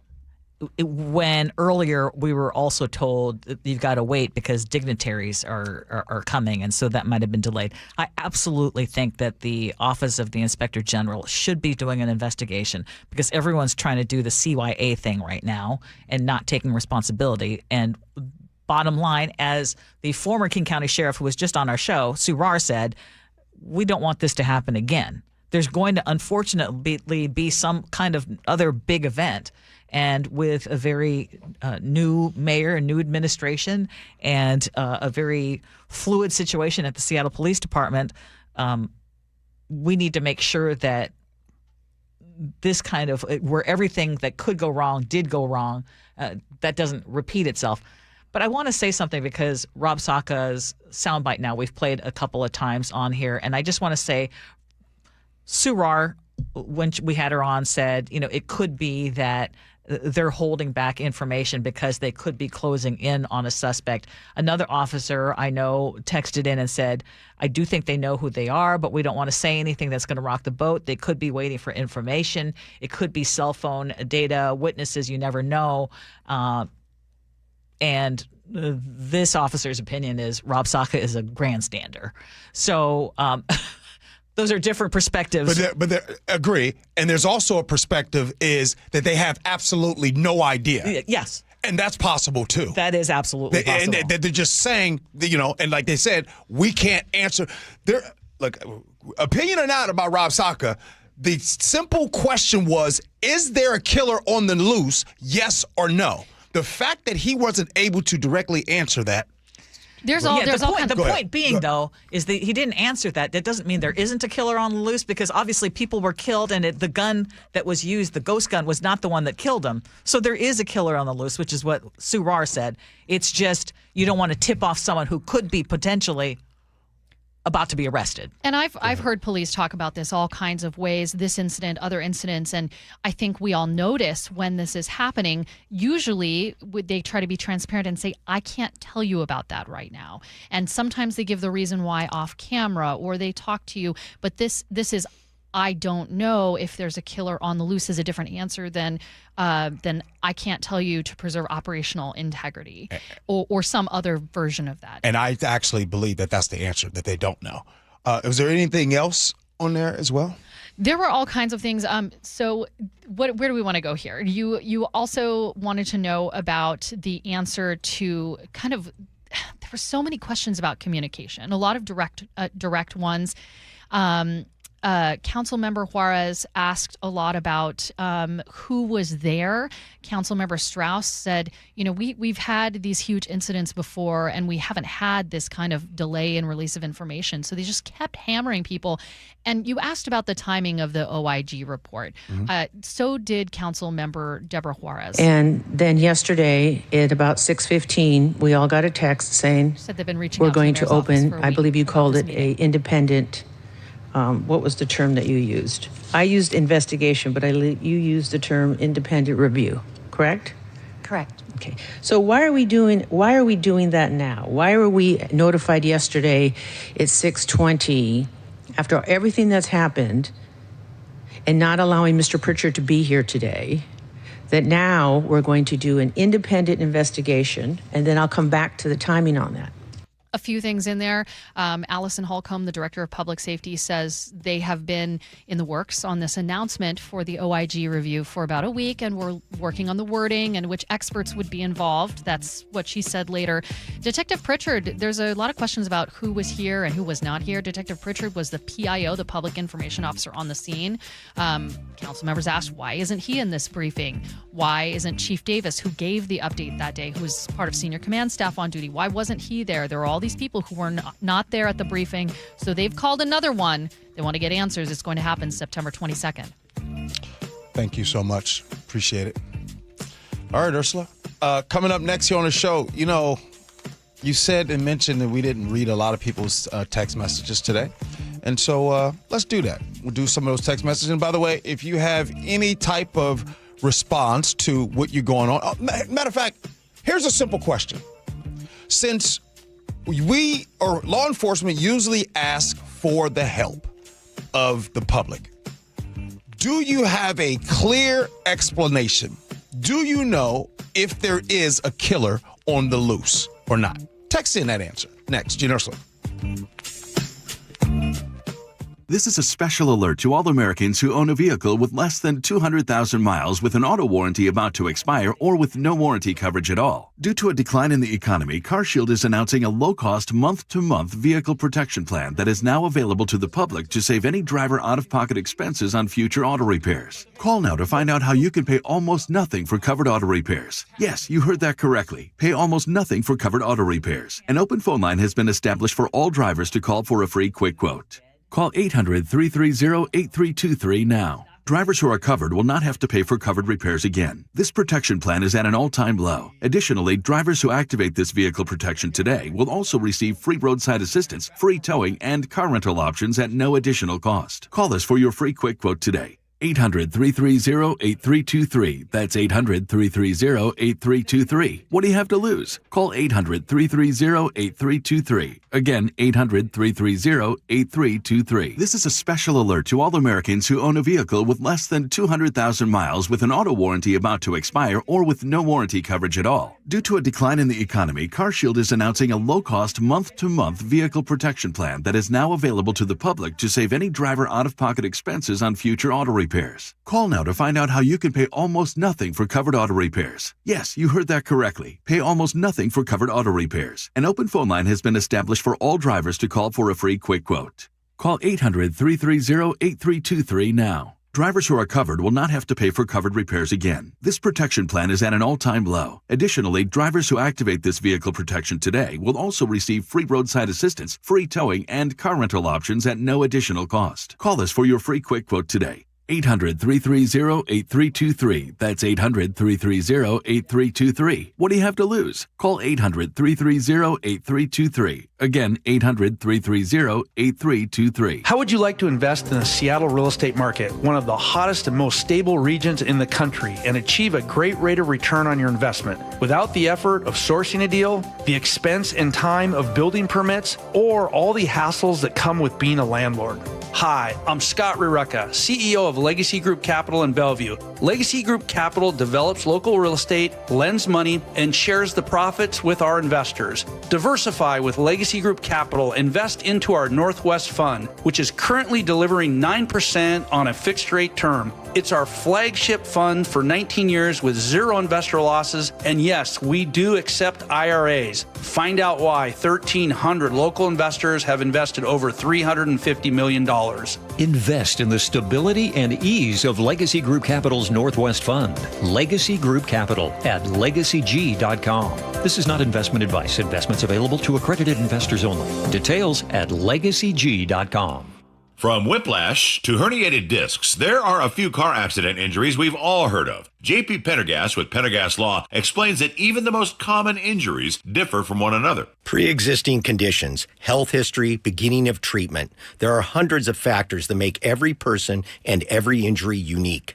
While these variables aid medical treatment, the strongest case recoveries must also take them into account. Could you explain a little bit more? Our team at Pendergast Law is obsessed with turning over every stone to differentiate each case. This requires thorough investigation, diligent listening, and relentless research. We never pursue cases with a one-size-fits-all approach. We built our success by treating every injury and every case with the individualized attention our clients need and deserve. Pendergast Law's individualized approach to even the most common injuries makes the difference in case outcomes. It's another reason why I can't recommend them enough. If you or a loved one has been injured in a car accident, call Pendergast Law. We can help. For 250 years, Americans have believed in one powerful idea, that we are meant to live free. Free to work hard, free to move, free to enjoy life without being held back. But if the natural effects of aging are slowing you down, it might be time to declare your independence from aging. John Curley here. Longevity Medical Clinic has been treating the undesirable effects of aging for nearly 30 years. They have more clinical experience with actual patient care than any longevity practice in the country. I've been a patient for 17 years. Wow, time flies when you got a lot of energy. I don't know where I'd be today without longevity. Longevity Medical Clinic was started so people can get back to living life on their own terms, walking, working, exercising, and enjoying the moments that matter most. This year, as we celebrate 250 years of American independence, take a stand for your own freedom. Get your free health analysis at Longevity Medical Clinic. Find out more at lmclinic.com.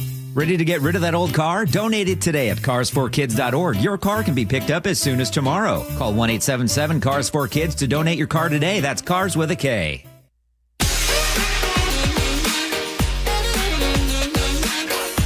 It is the Gee and Ursula Show. Good morning, everybody. Whew, what a show. What a show. It's now time for those good old text messages we're going to be doing right now because we did not get to text messages, so we're going to be doing that right now. Yes, and so let's start on the top story of the day, which is on the Seattle Police Department and what happened during the mass shooting at the Bite of Seattle and what's happening right now at the City Council briefing. Earl in T-Town says there are over 50 SPD officers who are also EMTs. Several of the high-ranking EMT officers would make a great chief, as they have the experience of truly helping saving lives and have gone the extra mile to become lifesavers with advanced medical training. Sue in Tacoma says, I know Sue Raw doesn't want the job, but damn, Seattle could use her expertise. They have used it before. I mean, remember, she was the interim chief. I just want to say that Sue Raw could have been in this same situation that Chief Barnes was in. So, like, I don't care if Superman was police chief at the time. We are seeing right now that there's communication breakdown. So much so that 2 weeks after, they're asking for an inspector general to come in and look at the communication. Mm-hmm. So if Superman, if Clark Kent, if Batman, it doesn't matter who would have been the police chief, this would still be a problem. 725 says, I'm a truck driver and daily listener. I'm also a felon and ex-gang member, and I am 100% in favor of all public security cameras. If you're not doing anything wrong, then why not have these cameras that can catch criminals? And the reason that we got that response is because we had asked Sue Rahr about the cameras, the camera issue, and she said, it's like, what do people want? The security, the privacy. And she started to say about we need to talk more about the prevention. And I'm like, Gee and Ursula Show, we talk about both. Yes. The Korean spa where women are required to be naked is asking the Supreme Court to weigh in on a lawsuit filed by a trans woman. Tita in the 206 says, about Olympus, it is simple. It is like someone who smokes. You have the right to tell them not to smoke in your home or car or office, period. Robin in Squim says the spa should allow trans women in. If they still have male body parts, there should be a private area for them. Carrie in Ferndale says, I frequently go to the Olympus Spa, and I most definitely would not feel comfortable with male genitalia present. It is a woman-only space. Then there was that steakhouse in Florida, G, that you brought up. That might be my favorite story of the day. It has this clothing optional Monday once a month. Johnny in Linwood says, I'm a nudist, and nudist resort etiquette states that you sit on something like a towel, and we always cover our bits with a sarong or robe when you're going through the food line. And Johnny pointed out that they have potlucks every month. Oh, our good friend Mona from Tacoma says, while eating steak, you'll be seeing a number of other beef steaks as well. But I'll try it once too, Ursula. And then there was Allison in Stillicum who says, am I the only one who doesn't particularly find naked bodies appealing? I think I would lose my appetite seeing everyone's body hair. I know. Yeah, I think your mind would be going to different places, if you know what I'm saying. You got Joel in Big Lake. Go ahead. Yes. Joel says, hopefully that place doesn't serve bratwurst. Serene says the first problem with the new dining story is it's in Florida. Okay, then there's Mac in Bellevue who says ridiculous, but I would entertain experimenting a lingerie restaurant. Now, I think that's more enticing. And Peter in Seattle says, well, on the bikini barista stand thing, I used up the last of the coffee on an early morning where I was smoking ribs. I knew my wife was going to be angry not having her morning coffee. Long story short, gas stations near me were closed. But yeah, gas stations closed, Peter. Gas stations closed near me were closed. They were close near me were closed, but the stand was open. Purchased a $12 Americano for her with tip. And we had a good laugh when she woke up. Saw way more than I planned to at 5 a.m. Aw, look at that. Dedicated husband. He forced himself to go to the bikini barista stand when everything else was closed, including the 24-hour gas stations for some reason. All right, Ursula, let's get to it. Let's get to those good old words to live by. You know, you always love to talk about curiosity. Yeah. I love this quote. Curiosity is the compass that leads us to our passions. Follow it and you won't be disappointed. The future belongs to the curious. But I want to add one more thing, because this is from Albert Einstein, who says the important thing is to not stop questioning. Curiosity has its own reason for existing. Yeah, that's good stuff. That's good. I know your mind is going. You're back on the clothing optional restaurant. Well, yeah, because Isaac and Everett just texted and said a new potluck is crazy work. Nah, them finger foods, none of them finger foods for me, dog. And William in Olympia texts in and says, enjoying the show from San Francisco Bay Area via YouTube while visiting my dad for his birthday. William, happy birthday to your dad. They got us on the big screen down there. I love it. That's pretty cool. Do you know, I forgot to mention, there were a bunch of people, a bunch of listeners, including some who texted me personally who said, we listen to you while we're on vacation. And I thank you. I told you I love you. If you take us along while you're on vacation, that is dedication. Yeah. Special love to you. Shall I read Chris from Everett's text? I'm not looking. Is it?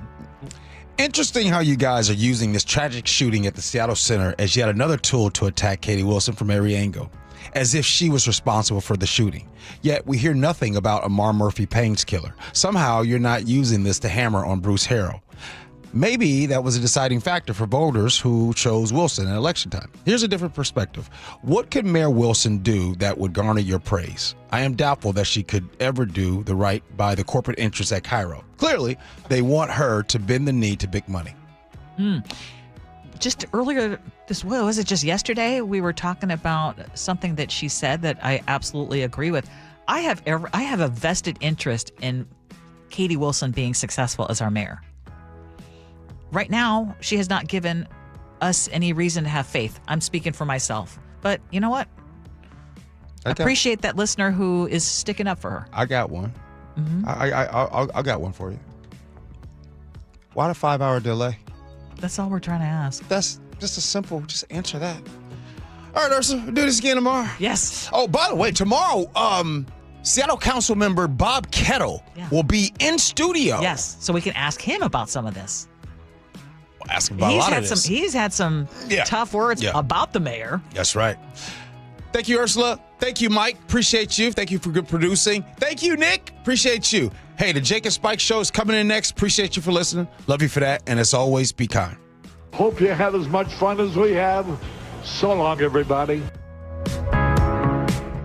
Hey, it's Jason Rantz. If your air conditioner is barely hanging on, CM Heating has one of the best offers I've heard this summer. Right now, you can get any size high-efficiency AC system for just $179.99 a month with zero upfront costs. And here's the game changer. CM Heating's Comfort as a Service program includes lifetime repairs, annual maintenance, and even filters at no additional charge ever. Go to cmheating.com and schedule your free estimate online today. License number CMHEAHL 751LW. This is it. These are the nights. The ones where you laugh until you can't anymore. And smile until your head hits the pillow. Where everything feels just right. Because it is. Muckleshoot Casino Resort. Must be 21 and over. Please gamble responsibly.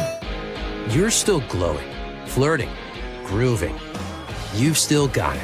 But your immune system weakens as you age, making it harder to fight illnesses like pneumococcal pneumonia and RSV. Vaccines are a key part of any health routine and can help protect you from getting really sick. Ask your doctor or pharmacist which vaccines you need. See more at PfizerForAll.com. Sponsored by Pfizer.